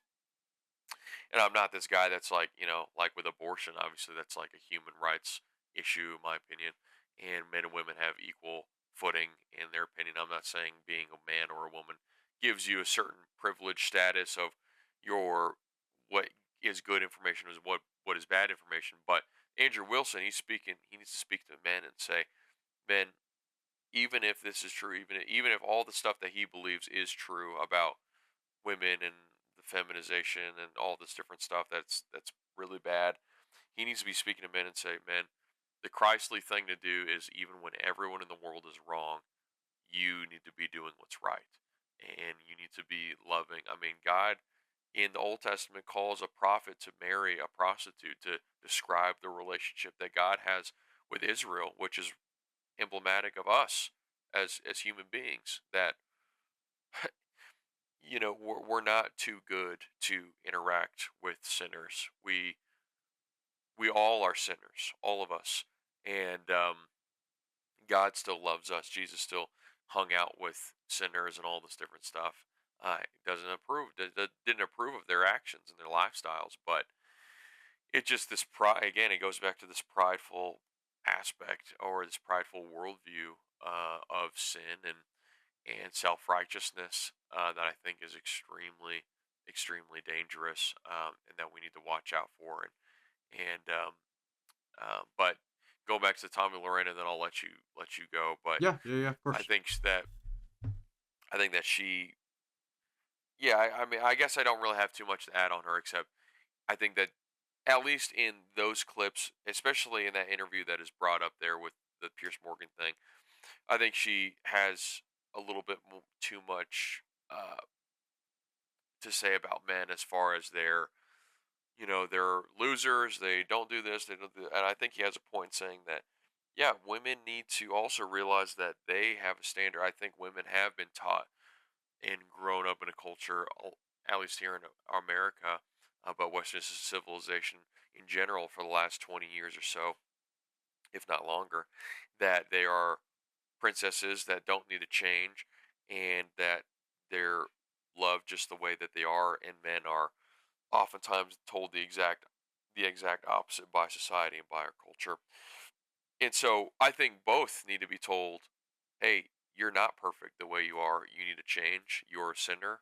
I think that Christian culture is very much, uh, you know, biblically, it would say all people have original sin. You need to change. You need to not be who you are. You need to be who Christ is.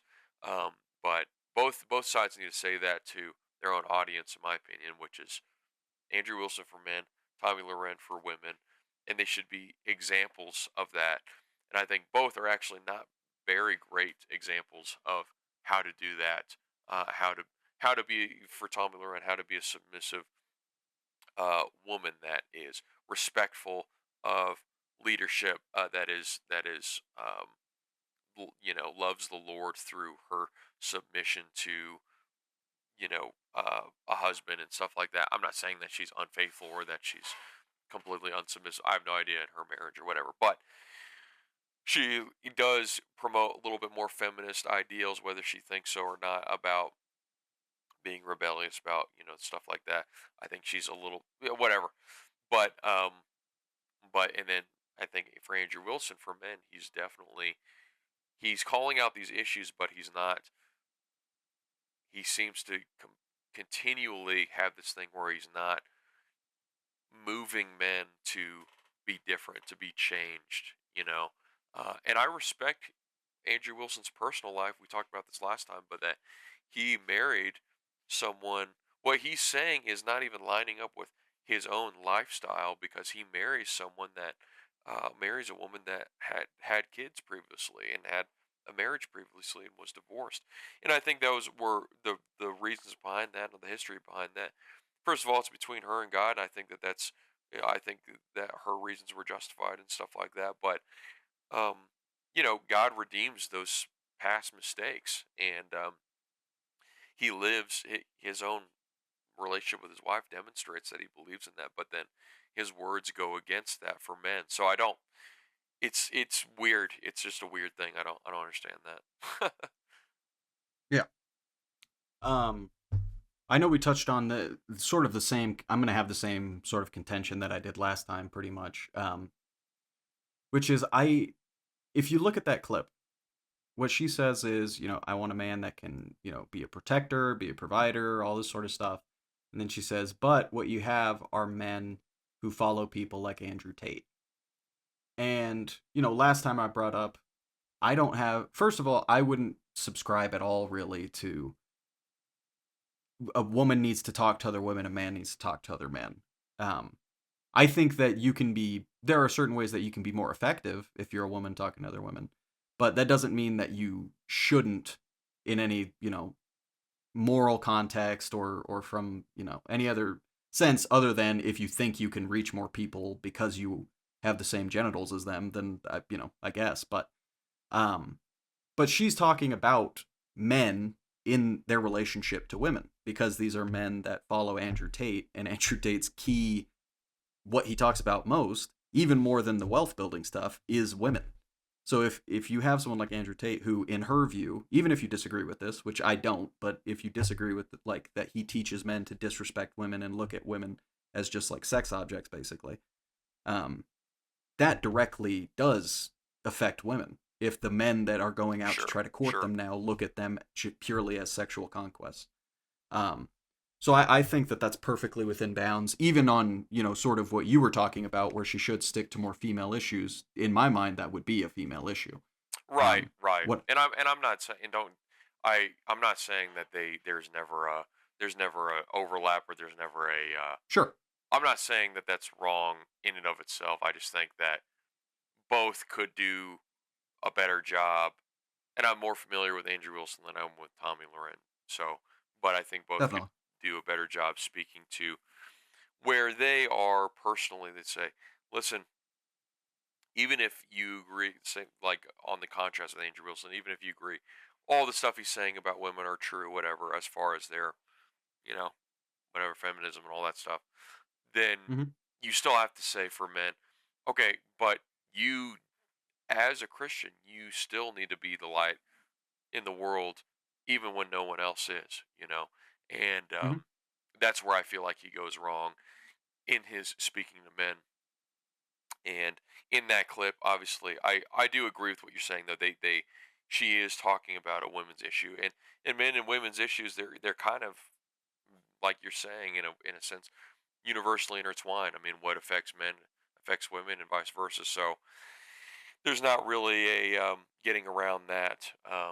But I hope you can understand kind of what I'm saying. Like it's not a hard and fast rule. It's just if you're gonna it kind of goes back to what we're saying about throwing stones. What this guy's video is talking about. He's throwing stones about certain aspects of the culture or whatever, but he's not giving a really attainable solution. And I think that part of men and women what they should be doing in these internet spaces, in my opinion, again, this is just my opinion, so whatever, but which isn't worth much. But for Andrew Wilson, you should say, okay, even if this is all the case, men, it's your responsibility for this blank, and women for Tommy Loren. You know what I mean? So that's, I guess, kind of Hmm. more so what I was saying. Okay, yeah. And to sort of white knight for Andrew Wilson for a second here, which I don't hold this against you because yet again, the Lungs of Faith guy didn't put. I'm not gonna hold this one against him too much because I'm not expecting him to put every clip of Andrew Wilson in his video, but there are times that Andrew Wilson, specifically in an interview I saw with Patrick David, where he talked about losing his son and everything, where he talked about or Patrick McDade asked him, if there's a guy that's really in love with a woman, but she has, past uh, marriage and stuff like that, should he date her? And I think Andrew Wilson, in that context, gave a reasonable answer. He's like, be careful, but if it's very likely that it's not going to work out statistically, but it worked out for me and my wife, so it's always possible that it could work out for you, sort of thing. Um, so but like I said, I don't hold that against you at all because he didn't include that clip. He included a clip of Andrew Wilson saying, sort of insinuating very different things. Um, but what I think this did sort of bring us to that I think would be uh, like illuminating for why we have a little bit of a disagreement is you called Tommy Lauren a feminist. And I think I don't think you're doing this, but I think the Lungs of Faith guy sort of thinks everything that isn't orthodoxy is an outgrowth of feminism, and that Sure. feminism is sort of the original sin of at least 1900s America that sort of went into all the Protestant churches and to a large degree the Catholic Church, and the Eastern Orthodoxy resisted that. And I think, well, for one, I don't think he gave any evidence that indicates that it actually is feminism that did that. I think it's more so just social things and the sort of, like I was saying, the development of relationships to truth through time and stuff like that. But what about Tommy Lauren to you is feminist? Because the only thing that Andrew Wilson brings up, he doesn't actually really discuss Tommy Lauren in particular, except to say Tommy Lauren wants this privilege, i.e., she wants a man that'll be a protector and be a provider, but she doesn't want to give anything, in his words. And then he says, we don't get chaste virgins, we don't get women of virtue. He doesn't ever say how that applies to Tommy Lauren specifically. He just says she wants privileges, and that she won't talk to women. So, is that, in your eyes, what makes her a feminist? Because I don't view her as. I mean, I guess if you want to say like a first wave, like women should vote feminist, I guess. But that's. I think we could both agree that's not what Andrew Wilson's talking about. He's talking about the type, like a radical feminist that sort of doesn't view women as, however a modern day Christian would. So why do you view her as a feminist? I Right. guess. I mean, yeah, I don't agree with an extreme. I don't think she's a radical feminist by any means. I guess I just think that I would think that basically she appears to be more traditional than she really, or she plays off that she's more of this trad wife type emblem than perhaps she really is, you know. And How so? well, just for me, it's I don't know. It's I guess it's hard to put a pin on it. And for me to have a real definitive answer, I would need to know more about her. So I'm willing to concede the point that maybe I'm completely wrong in calling her out as a feminist. But my main experience with her is just um, seeing her through Fox interviews, and my main remembrance of the things that she said is what she says on that Pierce Morgan interview. But generally, she's my conception of her is that she's very pro Trump, pro GOP type, um, mainstream conservative. That is pretty fiery. That is pretty aggressive. That is pretty angry. And from the clips that I've seen, she is almost always seen going after men and saying how weak men are, or how baby this generation of men is, and uh, not really saying much about women. And I don't agree that she's this progressive thought leader. She's not like out here saying that we need to make scientific developments that men are, she's not out here saying that basically, we should have a matriarchal society or anything like that. But I think that she is perhaps not acknowledging the issues of women and more so focusing on the issues of men in whether you want to say to a same or lesser degree, as Andrew Wilson focuses maybe perhaps too much on the issues of women and not look in the mirror and look at the issues of men of his time. And again, perhaps both of them have their own, multi-video series or whatever, or a book series or whatever it is that is explicitly about speaking to men and explicitly about speaking to women, and I'm just not aware of it. So I'm not well researched enough on either of them to give like a definitive opinion, but I think that what he says and calls it out as covert feminism is true to a certain extent. That excuse me, she has a tendency to focus not on the women's issues, and maybe perhaps byproduct through that promote women uh, in a way that's not addressing the issues of both sides and leaning towards a feminist outlook of like maybe women are better than men. And again, this is just sort of overall generalizations.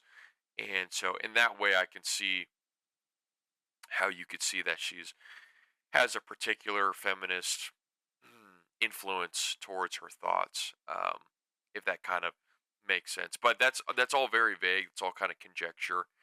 So I wouldn't make a definitive statement saying, I guess, I would say she has feminist tendencies, but I wouldn't say she's out here.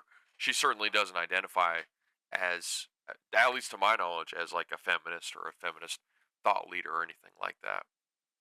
Um, yeah, I mean, I'm not gonna, like I said with the Andrew Wilson thing, I'm not gonna try to hold you accountable for every clip of Tommy Lauren that there is out there or anything. But just based off of the clip in the video that he showed, I mean, she doesn't say anything that's like what we would typically define as like a Yeah, for radical sure. feminist. So For sure. I'm He just doesn't not make he really. doesn't make the argument clear of why she thinks she's this radical feminist. He Yes, he just yeah, he just takes what Andrew Wilson says and just uses it as gospel, for sure.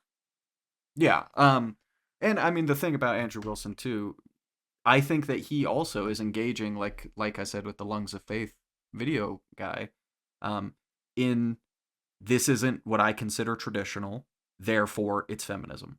And also feminism is bad, so I'm not even going to justify that at all. We just know that feminism's bad. So, it's feminism because I don't agree with it essentially. And I mean, like I Yeah. said last Right. time, what does he say, you know, to justify this. We, men aren't getting anything out of this. You want privileges, men aren't getting anything. We're not getting chaste virgins. We're not getting women of virtue. It doesn't give any reasoning to what he even means by women of virtue. I mean, what does that mean? Are there men of virtue out there? Like, what are we saying is of virtue exactly? Yeah, Um, sure. Yeah. and yeah, he just uses this clip as it's covert feminism, I guess, to have a job. Like, that's the thing. It's like the other things in his video would lead me to believe that even if Tommy Lauren didn't say anything, but just was a successful business lady, the fact that she's not just shutting up and at home is feminist enough for him to condemn based off what else he has said. I mean, I don't know how else to take that. He doesn't give any points that would suggest that no, it's okay for a woman to be, a businesswoman and have a job, and be married and work. Like, that's okay. Like, he gives no indication of that. So Right. I'm not sure exactly what I'm supposed to take from that, other than Tommy Lauren is a feminist because she doesn't. I don't know. I Yeah, don't know. he doesn't give the argument, at least in the Yes. video, of why that is. He leaves it in Yeah. the context of the other clipping and stuff like that. And I guess to be the opposing side on that, I think the remaining context, at least for me, where I would say she has feminist tendencies, is that she doesn't really. Whenever Andrew Wilson brings up that criticism of chase, where are the chase versions thing, um, it's she doesn't.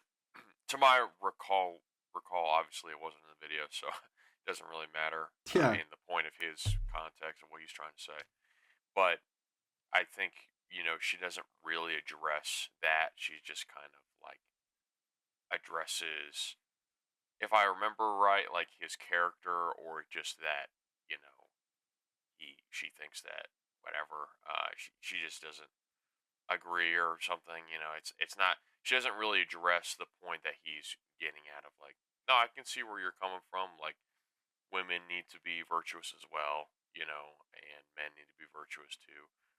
She kind of just is like, no, women or men need to be virtuous no matter what, which I agree with to a certain extent. It's just, I don't know. It's the presumptuous attitude that she says it with, I guess. But it's, again, I can't think, and the fact that I can't think of anything in the video that she said that was like explicitly like super feminist or anything like that.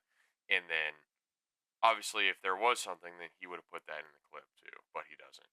So, Yeah. um, so either way, there's nothing really actionable about the things that she says, at least in my view, that are like super tangible that you can basically be like, okay, here's where she's wrong on this specific issue of men versus women or whatever. Yeah. Um, I guess just to touch on one last thing before we move on, unless you have anything else on this afterwards, would just be, well, I guess one, that's not feminism. Like, that's by no historical definition or colloquial definition would, at least I Right, would say, would I consider that feminism. So to right, say feminism is clear, at least to me, at least partially indicates that the reason why he's saying feminism is the same reason why somebody who is very progressive might call someone racist, or because that evokes that this person is on this side, and it basically assigns motivations behind what they're saying. Um, Now, that might not be the case, but he doesn't ever give any evidence. He doesn't ever give any reasoning, and his only argument has nothing to do with what we would consider feminism. So, yeah, I mean, yeah, I'm not for sure. sure, for And sure. then secondarily, uh, sort of something that you said earlier, and I know I touched on this a little bit in the first episode too, was the sort of conception that women can just sort of be princesses and not really have any standards applied to them, whereas men, it's sort of the opposite, where they have to, they have very strict standards and they have to adhere to them, sort of thing. A big part of why this was brought up last time was because Tommy Lauren was sort of advocating for it's okay to work, it's okay to go out into the workspace and become capable and get skills and stuff like that. And then we sort of came to a consensus that, especially today, it's difficult to just have a single family income. Like, there's nothing wrong with both people working.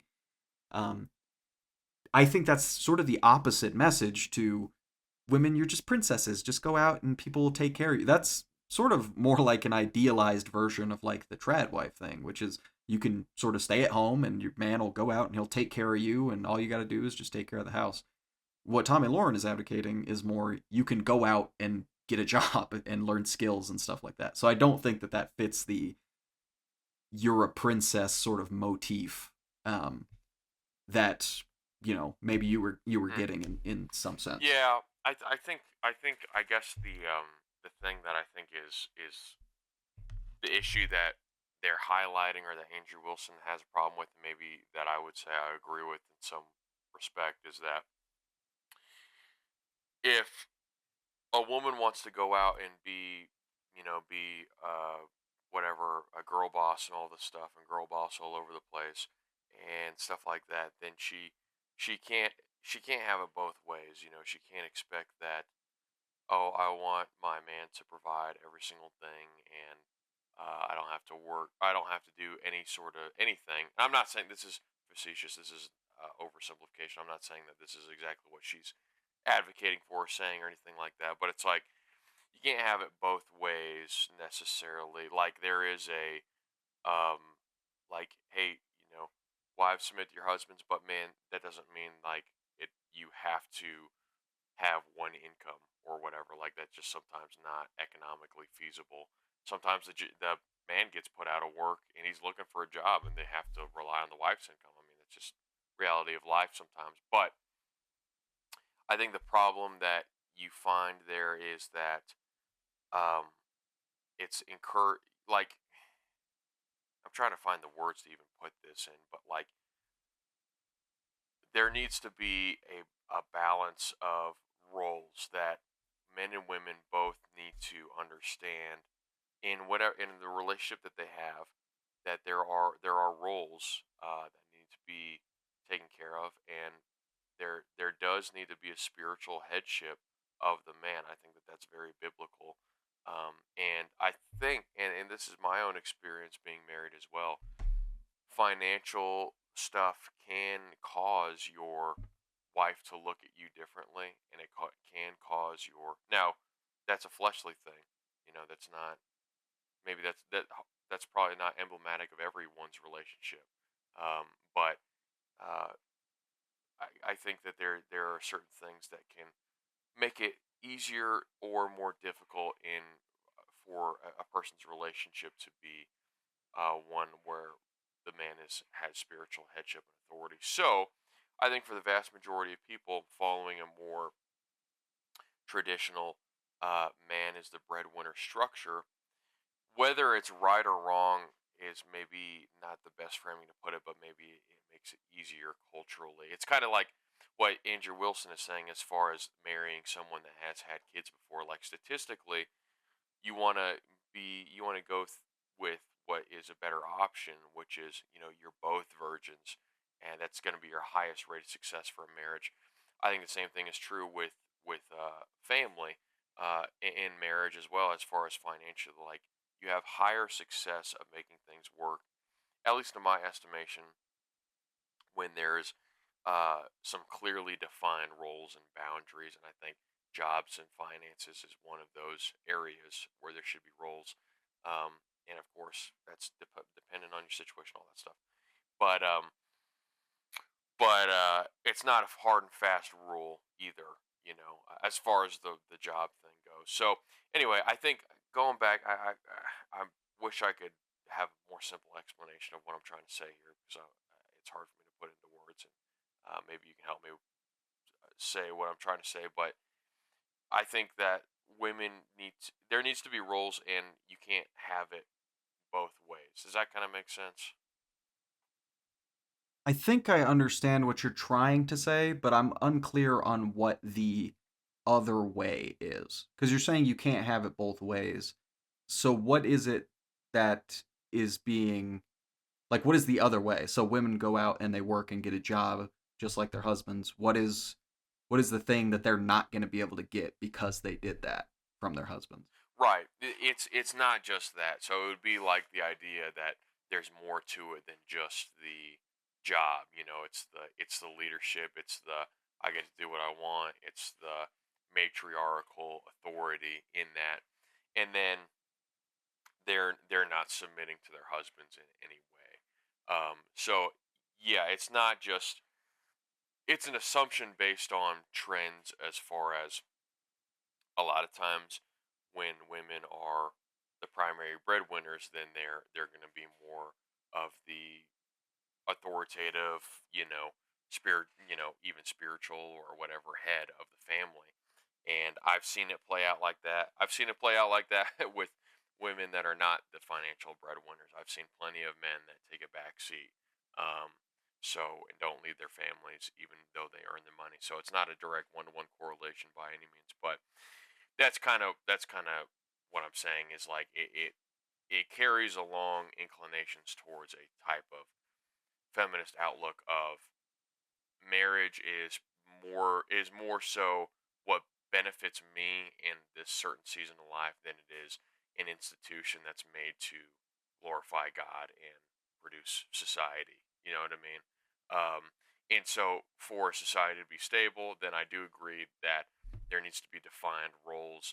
At least culturally, there needs to be some sort of, and again, this is not even necessarily a biblical argument, but it's just like there needs to be some sort of structure which men and women are in agreement with, where if I do this, this is what is expected, you know, XYZ, whatever, and men need to be this and that. They need to be willing to sacrifice to provide this sort of generalized thing, and women need to also be, if that's what they want, if they want to go out there and have this kind of man, which Tommy Loren says she does want that kind of man, then she also needs to be okay submitting to him, giving him,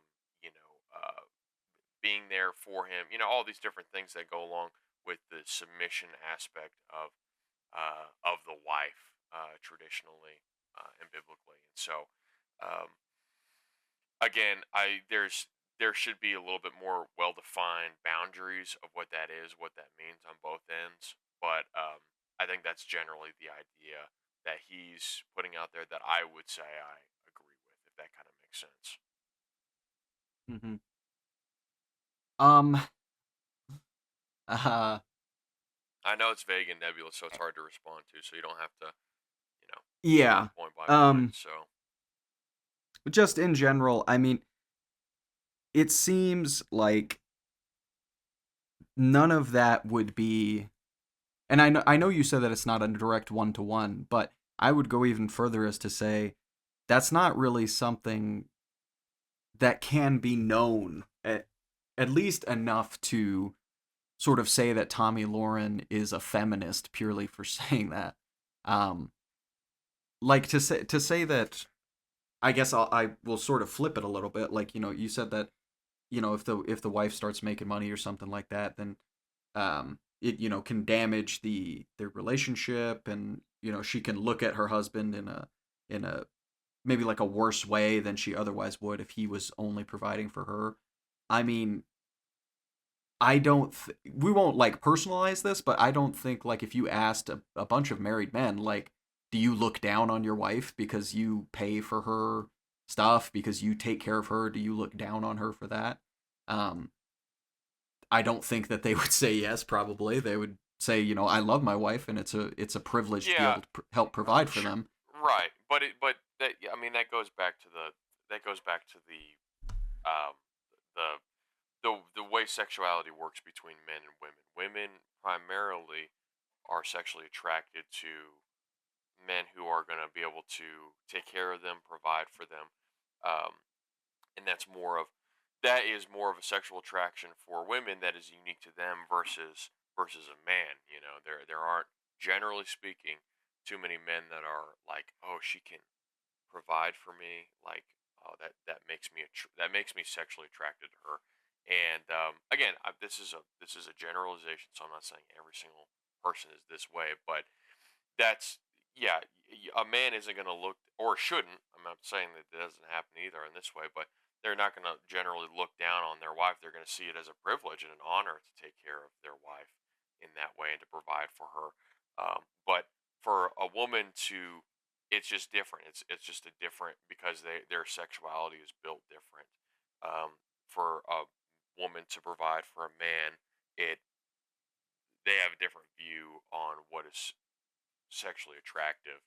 Um, it's the same thing. I mean, and it's in a symptomatic way. It's like for I'm not even saying it's stupid. It's a stupid analogy. But do you get what I'm trying to say? Sort of.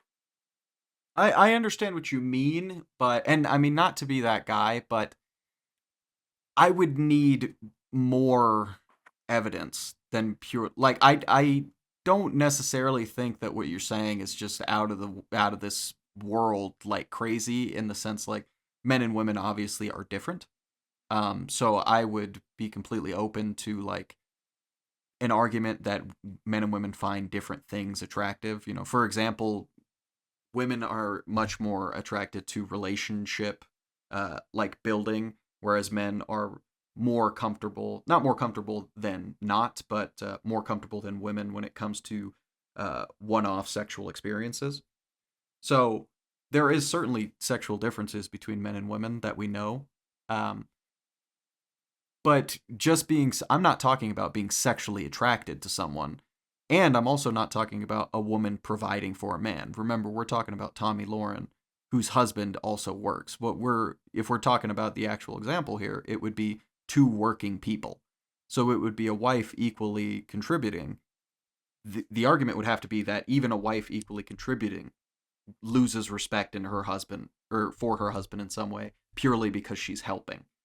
And I don't think that that can be borne out by evidence. Now, like I said, I'm open to, we can do, Yeah, I'm I sure agree. eventually we'll do a, yeah, I'm sure eventually we'll do a follow up on this, and we'll, you know, we'll do more research before that, and maybe, you know, who knows what will sort of be led to. But if we're talking about the example that we've given, I don't think it's analogous to, you know, a woman no longer being sexually attracted to a man because she solely provides for him.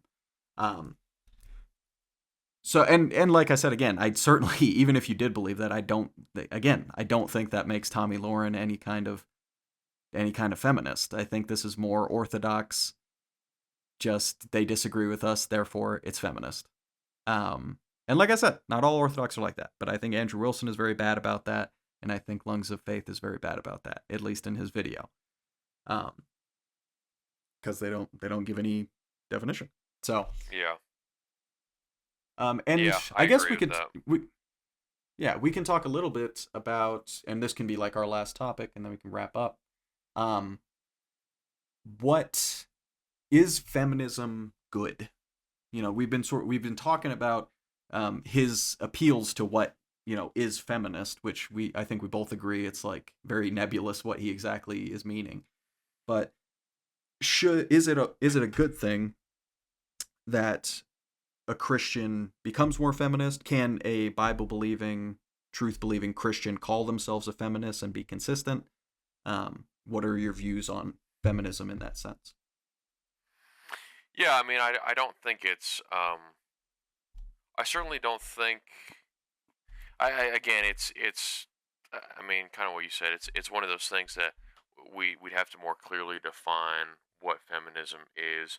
But I would say at a general level, I think feminism is not explicitly. I think you can be a Christian and be feminist to a certain degree. It's more so just a the thing that I have a problem with feminism. I think that is destructive to biblical Christianity is this idea that men and women are equal in every way. This egalitarian uh, type view of the roles of men and women, the roles of family. And I think just biblically, like you just see that there are roles as far as spiritually, again, financially and stuff like that. That is more subject to change, to culture, that sort of thing. But I think spiritually, you see the you know patriarchal system be emphasized throughout the whole of Scripture pretty strongly. Of course, that doesn't mean that women can't have influence. That doesn't mean that women can't lead. I just recently, for the first time, surprisingly ever in my life, I really heard the full, real story of Joan of Arc, and it was just like awe-inspiring to me. Yeah, And I think absolutely. that that's such a cool. I mean, I was like honestly moved almost to tears by the faith of this woman, and and she did all that she did in service to God. And so that's ultimately all it boils down to is, whether you're a patriarchy, whether you're a matriarchy, like whatever system you want in the world, like w- for me, and this is kind of a generic, like, oh, how can I disagree with you here answer, but it's like the ultimate desire should be to submit to God. What is God's will for our lives? Does what his word teach us? Is it more of a matriarchal system? Is it more of a patriarchal system? And what does that mean living out in daily life?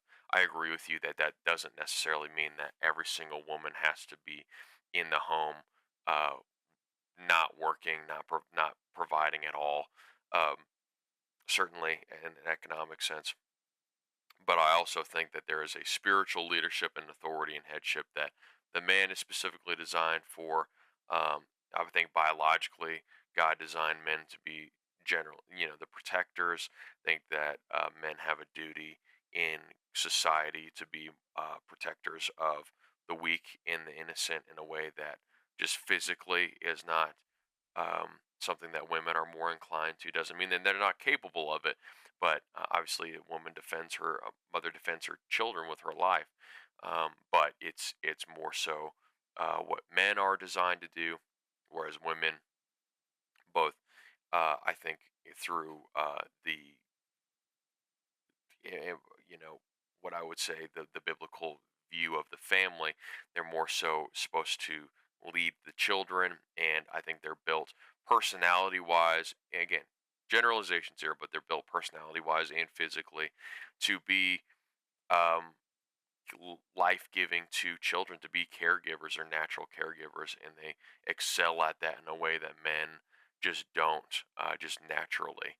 And so, again, the complementary point of view that men and women are made for different roles, they're equal as far as value in the eyes of God by certainly, but they are made differently for different purposes and different reasons, for God's vision of the world. And I think that that's true. I don't think that there's any problem with that. And I think when feminism tries to disagree with that and propose a egalitarian point of view, it inadvertently destroys healthy relationships in certain ways, and go contradicts what the Bible teaches. So that's what I would say.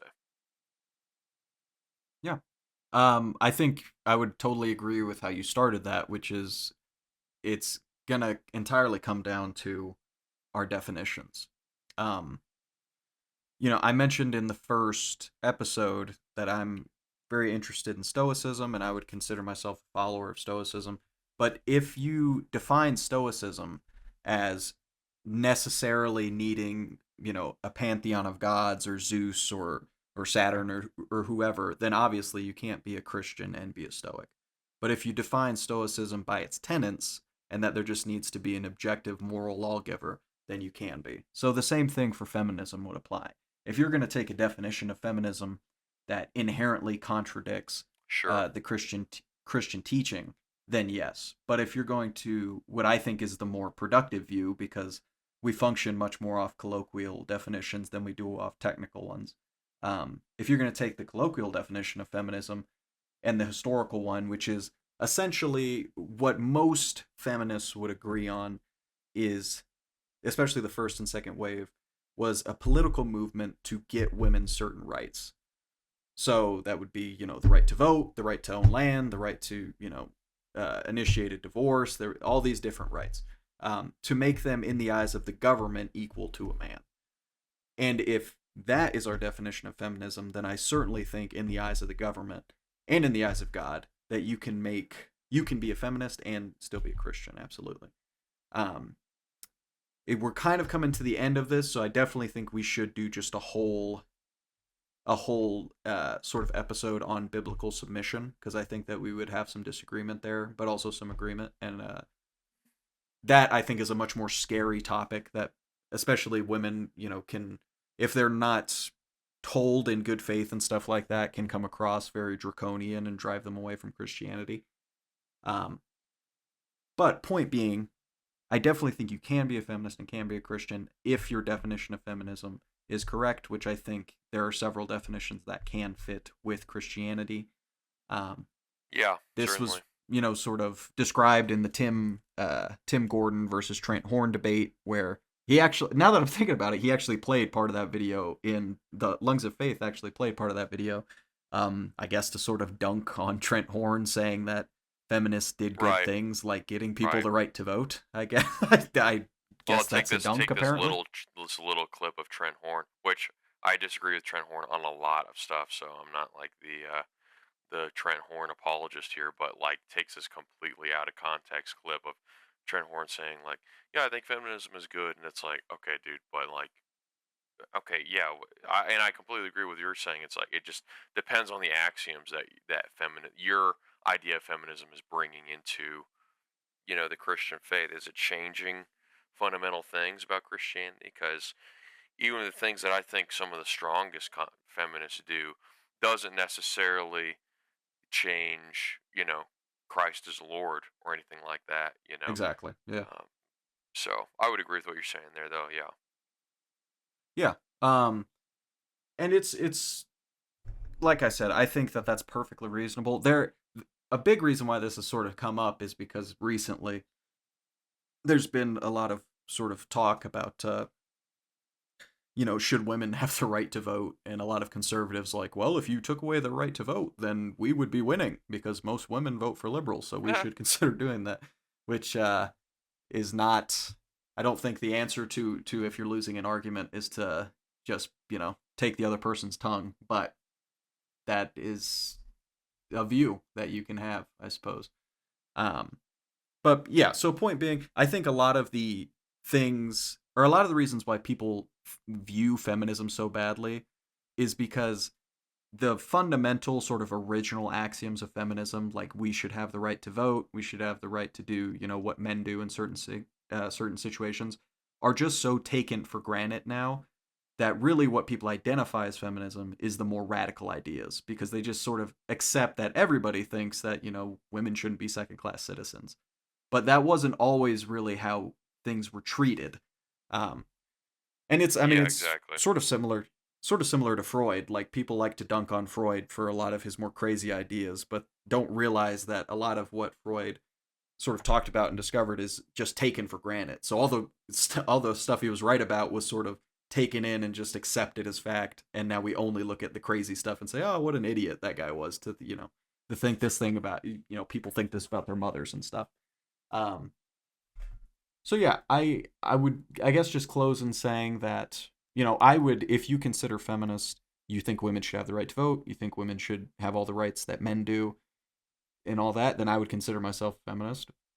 But I don't think that's what the more radical feminists today obviously would consider. But I think that that's perfectly in line with what Tommy Loren said. I think that that's perfectly in line with what the Bible says. I see no tension there in that case, and yeah. Do you have anything else, or you wanna close? Yeah. No, I think that's good. I think it's a good note to end on. I think there's a lot to be discussed there of like what is the essence of feminism. In our modern day. It's constantly ideas are constantly changing about it. Perhaps even in its inception, was it anti-Christian in a certain context? But I think it's an idea just like any other idea that can have some things that are right, but excess and extreme is going to lead you down a dark path. So, and away from you know, away from God. But that's anything. That can literally be anything. So, but anyway, but yeah, man, I think that was a good conversation. I like what we had to say. I think we kind of have good agreement. And although I see more, I tend to be on the more sympathetic side to this guy's points of view. I would totally agree with you in the sense that, first of all, his overall solution of just being orthodoxy, you know, is not, the true solution. uh, the gospel is the true solution, which again, that's he's going to say, well, the orthodoxy is the gospel. So, that's a whole contentious point there. But ultimately, he doesn't. Even if he was exactly right and orthodoxy was the true solution, he doesn't really give arguments to really present that. It's like we have never changed, and it's like, okay, so, why is that such a big deal? And Yeah. all that different stuff. So anyway, so I think we agree that his method of showing his point is just kind of just garbage, and not really well thought out or well argued for. But I'm sympathetic to his worldview, and but I think there's been some excesses in that point of that way of thinking recently. Um, so anyway, but yeah, it's good. I liked it. Thanks, man. Yeah, thank you, and God bless everybody. Yes, God bless you. And if you're watching this, we love you dearly.